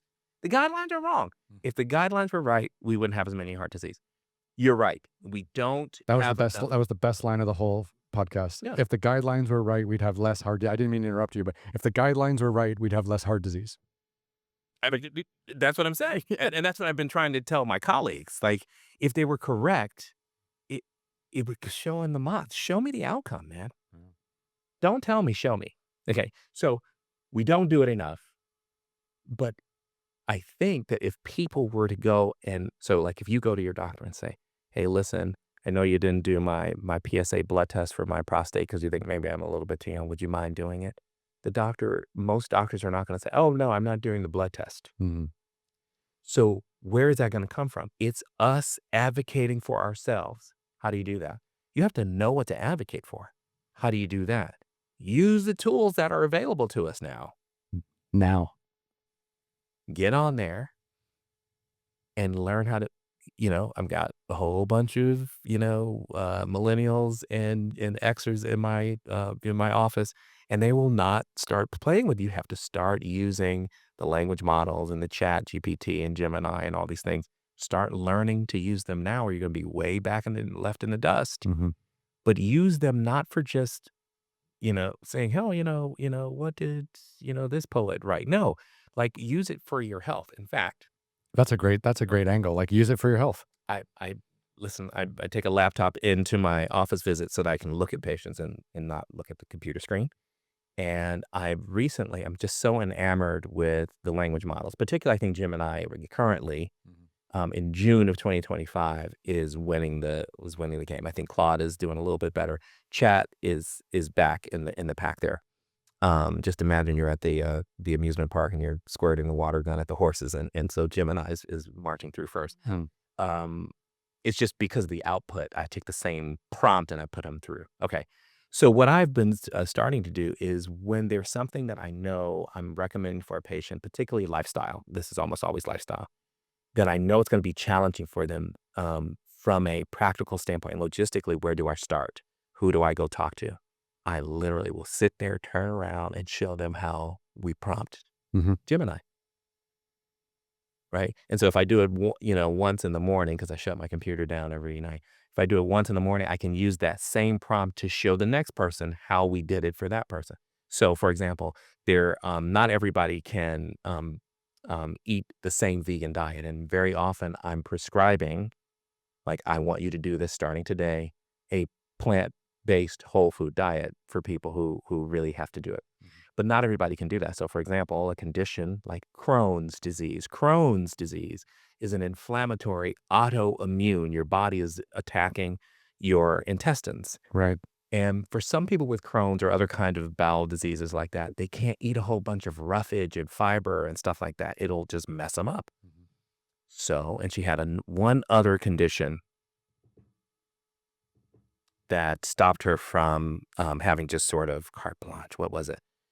I'm gonna say it wasn't thyroid. Let's just use thyroid, okay? Okay. So she's got 2 conditions that don't allow her to just go eat whatever she wants in the plant kingdom. Mhm. Where do you start? Oh, you go get a dietitian. How long is that gonna take? Mm-mm. Act as a registered dietitian is my prompt, period. Mhm. I have a patient, or I am a patient with some complex medical conditions. that will prevent me from eating the healthiest diet that my physician, who is a maniac, has asked me to start, Mhm. period. He wants me to start a plant-based whole food diet, period. I have Crohn's disease, and with Crohn's disease, as you know, it causes a lot of issues when I eat certain things, particularly kale and carrots or whatever she puts in there. And I also have, it wasn't thyroid disease. I also have thyroid disease, which makes it even more difficult to eat certain things, blah, blah, blah. Please give me 5 breakfast, lunch, and dinner options that take into consideration my Crohn's condition and the limitations thereof, and my thyroid condition and the limitations thereof, but keep them within the plant kingdom. Explain to me why these are the right things so that I can learn why you chose them, period. Then put together entire like recipes. Right. Find recipes. Oh, it's unbelievable. Most people listening to this don't know that you can actually do that. Yeah. And then put it in a visually appealing chart now, because what you just said was really good. Put this in a table so that I can then copy and paste it and email it to my friend who also has the same condition. It is beautiful. Or I want to teach this in my class. I mean, unbelievable. But are we just too lazy to do that extra step? Or like, what's the thing you're seeing most? Because you're dealing with patients on a daily basis. Like, what's the thing you're seeing most about why people aren't taking this initiative to like use the technology around us to help make us healthier? Like, are we lazy and just relying on our doctors too much? And are the doctors not embraced? Like, obviously you are, but the average doctor is probably not using Gemini or ChatGPT like to help their patients. Like, I'm just wondering, like, it seems like now the tools are there, and it seems like you as a doctor are educating your patients and actually showing them the prompts, like, Yeah. which is amazing because Yeah. they'll go home and try it, right? Right. Yeah. But you're not anywhere near the average. Like, you're Not yet. My hope is that it'll become a little bit more common. I just have them because it's hard to remember everything. I just have them take a picture of the prompt and just take a picture of my screen mm, and go and practice that and do whatever you can do. I just think that people don't know you can use it for that because everybody's eyes are like big, like, like this when I show them they can do it and I show them the output in 30 seconds. mhm, So once people start to see the power of these things, and that what we just asked them is like not even the tip of the iceberg mhm, of what it can do to really power your your next level of well-being. It's really powerful. I'm currently, I think I told you I was writing, and I'm trying to put together a nice little catalog of some of the healthiest, universally recommendable supplements, right? And why? That's where I came up with this Supco app for my patient because I was telling him about it. And I mean, the things that it will extract and help you, like to it it's a primer for you to think about things that you weren't thinking about before. It's not thinking for you. It's just really doing a lot of legwork for you. mhm. And I think it's incredible. So, Yeah. yeah. No, this is genius. Like, think about how many people out there don't have, like, most people don't have any idea about how to manage their health, like, or why things hurt, or what they should avoid, so that they can live into their 50s, 60s, 70s, 80s, as healthy as possible. It's amazing. Yep. Yeah. And if you get lab data, you make it into a PDF or copy and paste it in there. Tell me what these data mean. Don't worry about a PDF if you don't know how to generate a PDF. And you should know how to generate a PDF. Put it in there and just tell them, can you please help me understand this? My doctor was not available or he didn't tell me what it was. Again, that prompt of please don't embellish, only use what is factual data based on research that you've done from reputable sites like Johns Hopkins or Mayo Clinic. Like, be very specific. Yeah. Talk to it like it's a human being and tell it exactly what you want. And then read about it and keep diving into it. Mhm. You gotta take your own health into your own hands. Well, that's the key, right? That's it. Yeah. I think for too long, people have been relying on advertising and, nutritionists or medical professionals that haven't kept up with the times. That's it. Yeah. Yeah. And just time out for that. And we can't wait for somebody else to do it for us. We can't wait for somebody else to take out the red dyes or any of the other stuff. Mhm. We've got to go look for it. And if it's there, we have to pledge to ourselves and our posterity that we're not going to eat it, that we're going to get it out of the food system by essentially boycotting the hell out of it. Mhm. Let it sit and rot on the shelves. I don't care if it's there until next year. I'm not buying it. Mhm. And then go get ourselves checked. Is there any damage done now? If there is, let me work on it. Right. Mhm. A lot of people change their entire physiology just by going plant-based, Right. taking out a bunch of garbage. Yeah. That's wild. When do you think what do you think's a good age for, I mean, you mentioned this earlier, like you mentioned like kind of 40s or when things start to like break down and things. But like, if you're a parent listening to this and you've got, an 18 or 20-year-old kid, and who's asking questions about their health and stuff like that, like, is that a good time to do like this kind of testing as well? Yeah, it depends on what it is. I mean, there's a diminishing return when it comes to a kid. Like, so, for example, with cholesterol problems, this is a common scenario that you're painting. There's a gene in the family, and it's a dominant gene, which means that if you just get one copy, you end up having the condition. And cholesterol, high LDL cholesterol is one of them. We call it familial hypercholesterolemia. And you might say, well, if I have familial hypercholesterolemia, a genetic problem, I have it when I'm 12 and I have it when I'm 9. Don't check the 9-year-old's cholesterol unless it's a specific kind of familial hypercholesterolemia, the very worst kind that can take them out when they're 20, like kill them Mhm. when they're 20. If it's the kind that's less dangerous, I think that there is more damage that you can do to the psycho-emotional, the psyche of a young woman or man by telling them, oh, you got some kind of deadly cholesterol problem early. But you can tell them, because there's this thing in our family, we have to eat like this. Yeah. You can't have the fast foods, and although they're popular and they say that they're healthy, you can't eat the eggs Mm. like that, because when you eat eggs, boom, it takes us into the toxic part of the range. Mm. And teaching them that way, and then when they're 21, older, and it's a little bit arbitrary, okay? But, just not, in high school or something. You can say, all right, it's time to get your blood work done because now you're off on your own. No matter where you are, you're off on your own. And I want you to really have an objective bit of evidence that says, this is why you should continue to eat like we taught you to eat. Mm. It's because your cholesterol is high and it's not your fault. Mm. That's some good parenting. Yeah. Easier said than done. Right. Um, And then the 40 is not because it necessarily breaks down. Hopefully, it doesn't break down until you're, 90 or, 100, blue zones. It does change. But with heart disease, I use 40 because it's not in the guidelines to do those diagnostic tests at 40, just so you know. Mhm. If you Google that and it's there, call me because then I'm gonna congratulate the people who did it. It's not there. But I say 40 because it does take a decade or more for coronary plaque to really go from nothing to visible to detectable. And the plaque is what causes a valve blockage? Yeah, or blood vessel. Yep. So, the tubes that blood flows through to get to every organ, it goes through to get to the heart. And if there's plaque there that gets big enough or it breaks open and it causes an obstruction of the vessel because a clot forms on top of it, right? It's just Mhm. like nicking your arm. You'll form a little clot. We call it a scab on the skin. If that happens inside the vessel because the plaque breaks, you can develop a scab on top of the plaque, but it just happens to be inside the vessel. We call it a thrombus or a clot. And when you form the clot doesn't stop when there's enough. It just will block off the entire vessel. Oh, wow. So, that process we want to try to prevent by not letting the plaque develop.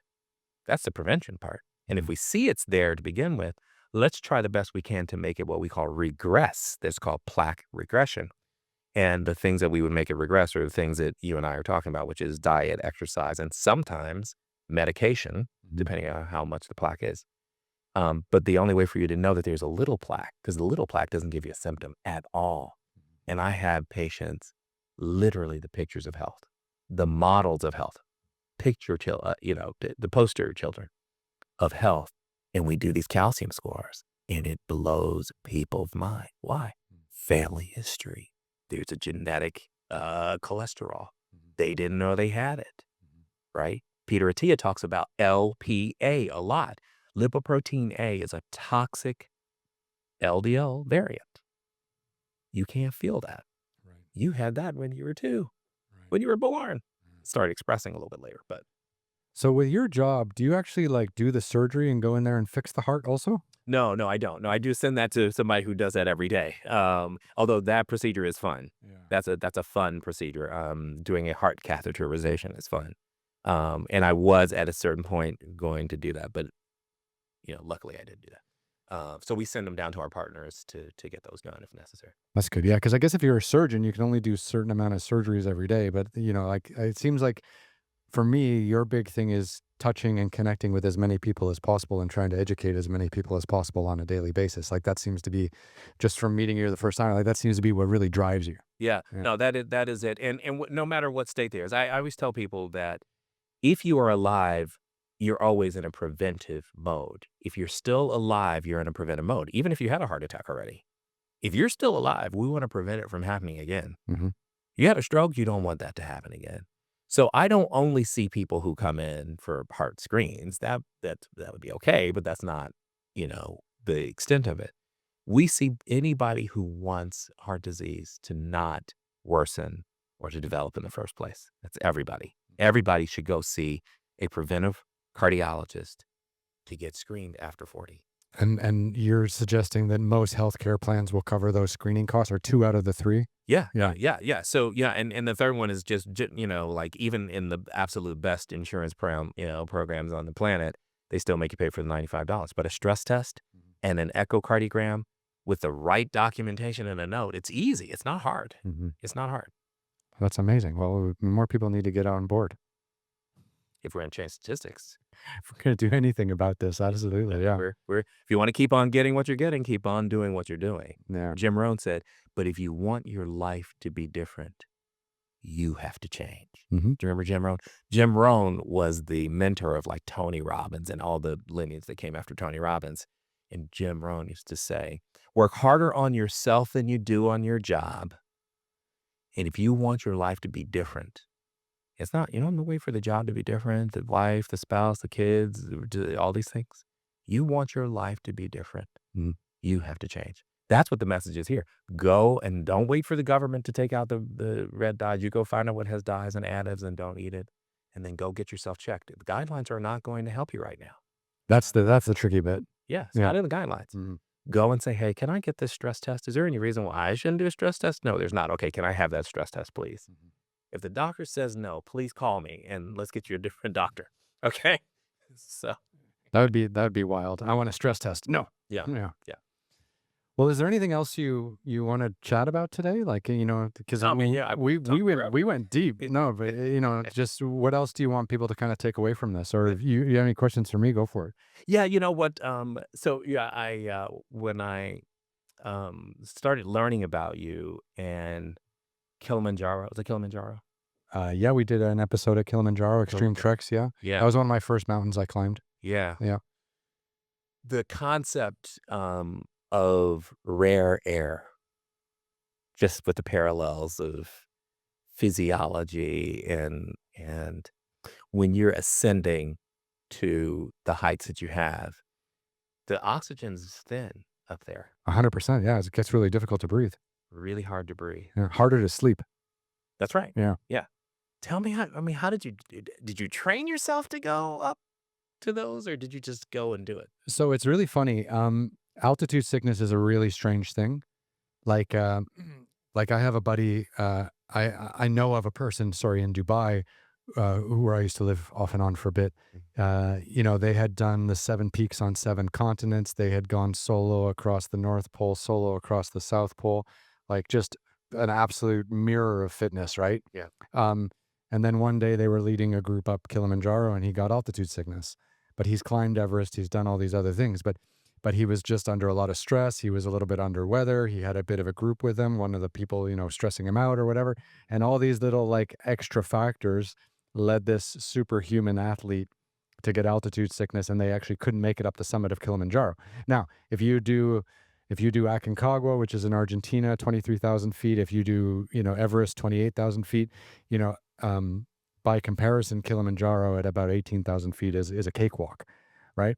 But still, this superhuman athlete with all these other factors in his life going on at the time were leading up to to some physical difficulty, and he got altitude sickness, and he actually had to go down. Oh, wow. And his assistant guide had to bring the people up to the summit when he went down. So when people always ask me, like, do you have to train and all this other stuff? Like, it really doesn't. The training doesn't really matter. Like, I always tell people, and I'm not a doctor, but I always tell people, if you can run for 30 minutes on a treadmill, you can climb any mountain in the world. The key is recognizing that your body is changing with the elements, and then not fighting those changes, and then knowing what to do as they change. So, the higher you go, you might get headaches. Okay, why am I getting headaches? Okay, the sun is really strong. There's no atmosphere at 25,000 feet or whatever. So, you got to protect your head. You got to protect your eyes. You got to drink enough water. Every time you breathe out, Provider. you're giving huge amounts of water out. Yeah. So it's really about, like, also understanding your blood oxygen levels.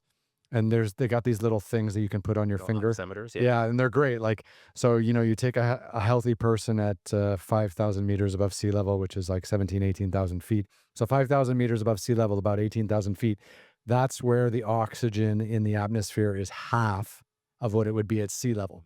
So if you're at sea level and you're running a 10 mile, trying to do that at 17,000 feet above sea level, you're dealing with half as much oxygen. Yeah. And just knowing that, and understanding what's happening with your body, and then not freaking out Right. and causing your entire Your system. saturation goes down.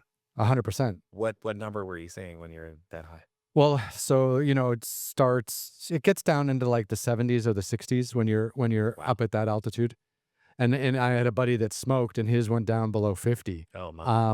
And he was part of our crew, and he had a real difficult time at altitude, just because his lungs just was not absorbing what was there. Capacity. You just have to work. And then the hardest part is sleeping, because it feels like you're drowning. It feels like you rest and relax for a little bit, and then somehow you fall asleep. And then, whether it's 1 hour later, 2 hours later, or 20 minutes later, you wake up. You wake up, like, trying to catch your breath, because you've fallen into this relaxed state, and you weren't breathing deep enough Right. to get enough oxygen, and then you woke up hyperventilating. And if you can wake up hyperventilating and not totally lose your shit, and figure out what's wrong, and drink water, and have some breathing exercises to calm you down, you can go up to 28,000 feet, like, without a problem. Like, those things are the real key. Yeah. The real problems are, if you wake up at 3 in the morning hyperventilating, does the anxiety and the stress in your body take you down a much more dangerous road? Yeah. Or are you able to get control of it, Yeah. and kind of recalibrate? Yeah, because I can't imagine that, people who feel that for the first time, many of them have never been, frankly, short of breath in Yeah. their lives. And it's scary. Terrifying, yeah. Yeah. Yeah. So just understanding your body. So, like, when people say, like, how do you climb high mountains? The answer is, keep climbing high mountains. Like, Yeah. and just Kilimanjaro is the best one to start at, because it's on the equator. The weather's really quite temperate. Yeah. And it's not so high. And then you can go further north or further south to get into more extreme situations where the weather can act up a lot. Yeah. Like at Aconcagua, which is in Argentina, it's the highest mountain in the Americas, about 24,000 feet. There, the wind is really deadly, because you're so far south. And then at Elbrus in Russia, I climbed that one too. That's about 20,000 feet.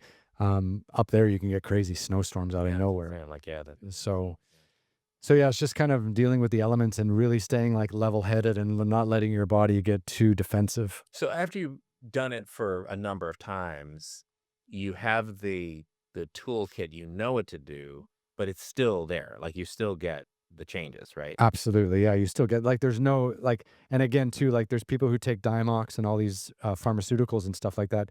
But I've always been really nervous about taking those, because a lot of these pharmaceuticals that you can take, what they do is they inhibit the reaction of your body to low altitude. So if your body's suffering, the worst thing you can do is hide that your body's suffering. Mask the suffering. Mask it, right? Like, if you're dealing with altitude sickness, you have to feel it, so that you know what to do to make adjustments to get through it. Like, Yeah. if your body's dying, and you took a pill to feel better at 9 a.m., by 6 p.m. you could be near death, because you haven't paid attention to all the things that are going on in your body, right? Right. So some guys love, some men and women, they like using Diamox and all these other things. I prefer to go natural and just kind of deal with it as it comes. Yeah. No, that's extraordinary.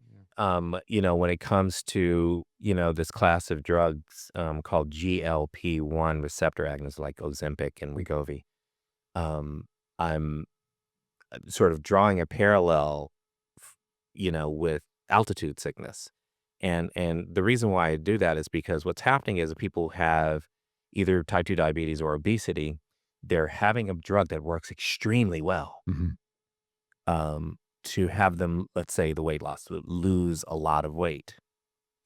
So they get to the zenith, the summit, very quickly, but they haven't had the other processes that are important to be able to stay up there. Mhm. You ascend to the summit too quickly and you have a relative altitude sickness, Yeah. because what they would normally do to, lose weight would be have the trigger, stress, let's say. The normal response would be, let's eat, I don't know, let's be funny here, a Twinkie, feel better, and then gain the weight. Mhm. The way you fix that would be the right, when you do that and you eat the Twinkie, feel better, and eating the Twinkie, feel better, eat the Twinkie, feel better, that becomes a pathway. So your limbic system, where you get the reward from, and these other pathways, a habit has formed and you have to undo that. And the beautiful part about the brain is that there's plasticity. That means you can change it, but you got to work on it. Just like you worked to get it, you've got to work to undo it. So same thing, stress, same signal. I know that I would want a Twinkie, but instead of a Twinkie, I'm going to eat broccoli. And that's not practical, but you get what I'm saying. Broccoli, right? And now you're having a new pathway, but you can't just do it one time. You do it one time, it's not enough. Mhm. You've got to do it over and over again to rewire what was hardwired. And then you get a new outcome. And you do that enough, and the Twinkie falls out to the wayside. Yeah. People, for example, with alcoholism have to do the same thing. Mhm. The trigger, the reward, the pathway, boop, boop, boop, boop, boop. In order to undo that, they've got to have different tools. Mhm. They process it differently, and through processing it differently, they get a different pathway. Mhm. The GLPs, boom, I give you the injection, the trigger, that's it. Yeah. You don't get the response because you don't want to eat anything because it stopped your appetite center. It's dulled the reward center, Yeah. but then you get the output and you're very happy, and you should be. You're happy, and so you are healthier. The problem is, once you remove the GLP, The old habits come back. because the pathway's still there, Yeah. and sometimes it comes back right raw, and you regain more. Oh, So wow. some people gain more. And that's what I mean. You got there too quickly. It's an altitude sickness, and Mhm. you can't stay up there. You cannot stay up there because you haven't done the work. You haven't let the process happen anyway. So And also too, I think like a lot of pharmaceutical companies, they like making drugs that we have to stay on forever. yeah, no, yeah, that's a whole other thing. If I tell you, but I this one could be a breakthrough. I think just they just have to work on it. I've lived, as an adult or young adult, I've lived in Toronto, Canada, Shanghai, China, Dubai, Switzerland near Zurich, and now here in LA. And I can tell you, the US company, any company, their desire to create a forever client in every single thing, every single thing they do, every single product that's offered to you is overwhelming if you travel internationally and go abroad and live. See, it's Yeah, intense. Yeah. and just and being bombarded by this, like, I want you as a client for your whole life. I'm going to give you this for your whole life, and you start to see it everywhere, especially in the advertising, Yeah. and it's such a turnoff. Like, living in the United States, it's funny how, like, it's almost like you have to walk around with a shield Block to all the block all yeah. the shit out that's coming at you 20, because you're not allowed to advertise about pharmaceuticals and about food the same way in Switzerland that you are here. Like, and people don't have, people don't see it on billboards 100 times a day when they're driving to work, Yeah. and all that stuff has a psychological Of effect. course. Yeah. Yeah. And you get stressed in the car, and then when you get stressed at home, you want the thing in the car that you saw and it's all like connected in our brains, right? But they break those. Anyways, that's a whole nother podcast conversation, but it's interesting, like how we're just bombarded by all this unhealthy stuff and how like it's really hard for us to kind of break away from these habits that we form over time. Yeah, Yeah. yeah, yeah. That story. I think for me, the conclusion is not that the GLP necessarily is bad, because I really do believe that they're onto something. And the GLP is not new. I mean, the very first GLP was an exenatide. I think that was '05 that was actually in use. Okay, so it's been around for a long time. They just have improved it. Okay. With that being said, we've got to get the downsides out. Sure. Got to get the downsides out. So that's science, right? That's Or just go back to 1945 when we all had 15% body fat. yeah, but not everybody. I mean, think about when you and I were in elementary school. Yeah, we're both 70s babies. Yeah, Yeah. there were one or two kids when we were 8, 9 who were obese at that time. For sure. They did not eat so and that's why I try to just, meter and temper my response to obesity, because it's really easy for people who've never been obese to just be like, "Oh, I can't believe you're eating like that, move more, eat less." But that 8-year-old kid that and some would get teased, Mhm. right? The 9-year-old kid, the 10-year-old, they've been obese since they were essentially babies. That's true. That's a genetic problem. Yeah. So what do we do for them? We're just gonna let them. No. I think that's why the advancements in obesity medicine is really important. The fact that, the food industry and everything else that goes on in this country has led us to be, you know, 65, 70% overweight, 40% obese. That is where the real work has to happen. Agreed. Yeah. But we can't, I think at this stage, what I'm thinking about, instead of, pointing a finger, food industry, them, we literally are all in it together. If you think about this, obesity care is estimated to be somewhere like $68 to $100 billion a year and I think that's an underestimate in direct costs of taking care of it. Hmm. Guess who pays for that? Is it just the people who are obese? No, it's their whole families. And You and me pay for it too, baby. in our taxes. Taxes, your premiums, Mhm. that it gets passed down. That's why I mean, like these like if there's more money spent on preventative healthcare, Yeah. everything would be cheaper. Yeah. If there's more money and emphasis and priority spent on making sure that people had access to healthier foods. Mhm. I mean, we could go down the line And testing. and get tested. Then we could say, oh, we wouldn't have it. People don't want to be obese. No. That's why the GLPs are extremely popular. They don't want to be there. Hmm. That's wild. Yeah. So Like what else are we going to be able to just ingest in 5 years' time that's just going to fix some of our problems? it's probably going to get like even faster though. They're going to probably just look at your eyeballs, scan the pupils, boom, healed. Or patches that, that feed us enough nutrients that we don't even have to eat for like 5 days at a time. Yeah. Yeah. Which would be good for mountain climbing, actually. Walk through like the field or something, again, and you just come out pretty good. Oh, man. We can get sci-fi over here. So good. So, look, thank you so much for coming in. Yeah. No, this has been fun. Yeah. Yeah. Yeah. So where can everyone find out about you and what you do? Yeah, I think the easiest place is just to go to Instagram. You can find me at The Good Dr. Dave, The Good DRDAVE, and all my stuff is there, Linktree and all that. You can go to website and all from there, but that's it. The Good Dr. Dave. You can find my podcast from there as well, The Health Mastery Cafe. But if you go to Good Dr. Dave, follow me, and then you have access to everything from there. Yeah, I'll put all the links and stuff on that podcast when this comes out next week, so that'd be perfect. Yeah. Yeah.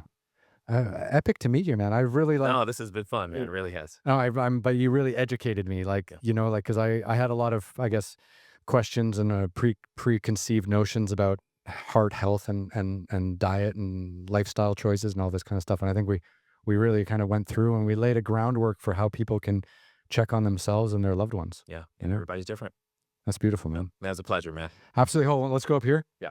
We can go to 4 just so we can show people we're in the same room. Yeah, absolutely. Great to meet you. Yes. And safe travels back to Atlanta. Thank you so much. And come back anytime. I will do it. All right. I will do it. I'll take you up on it. Thanks, Wes. All right.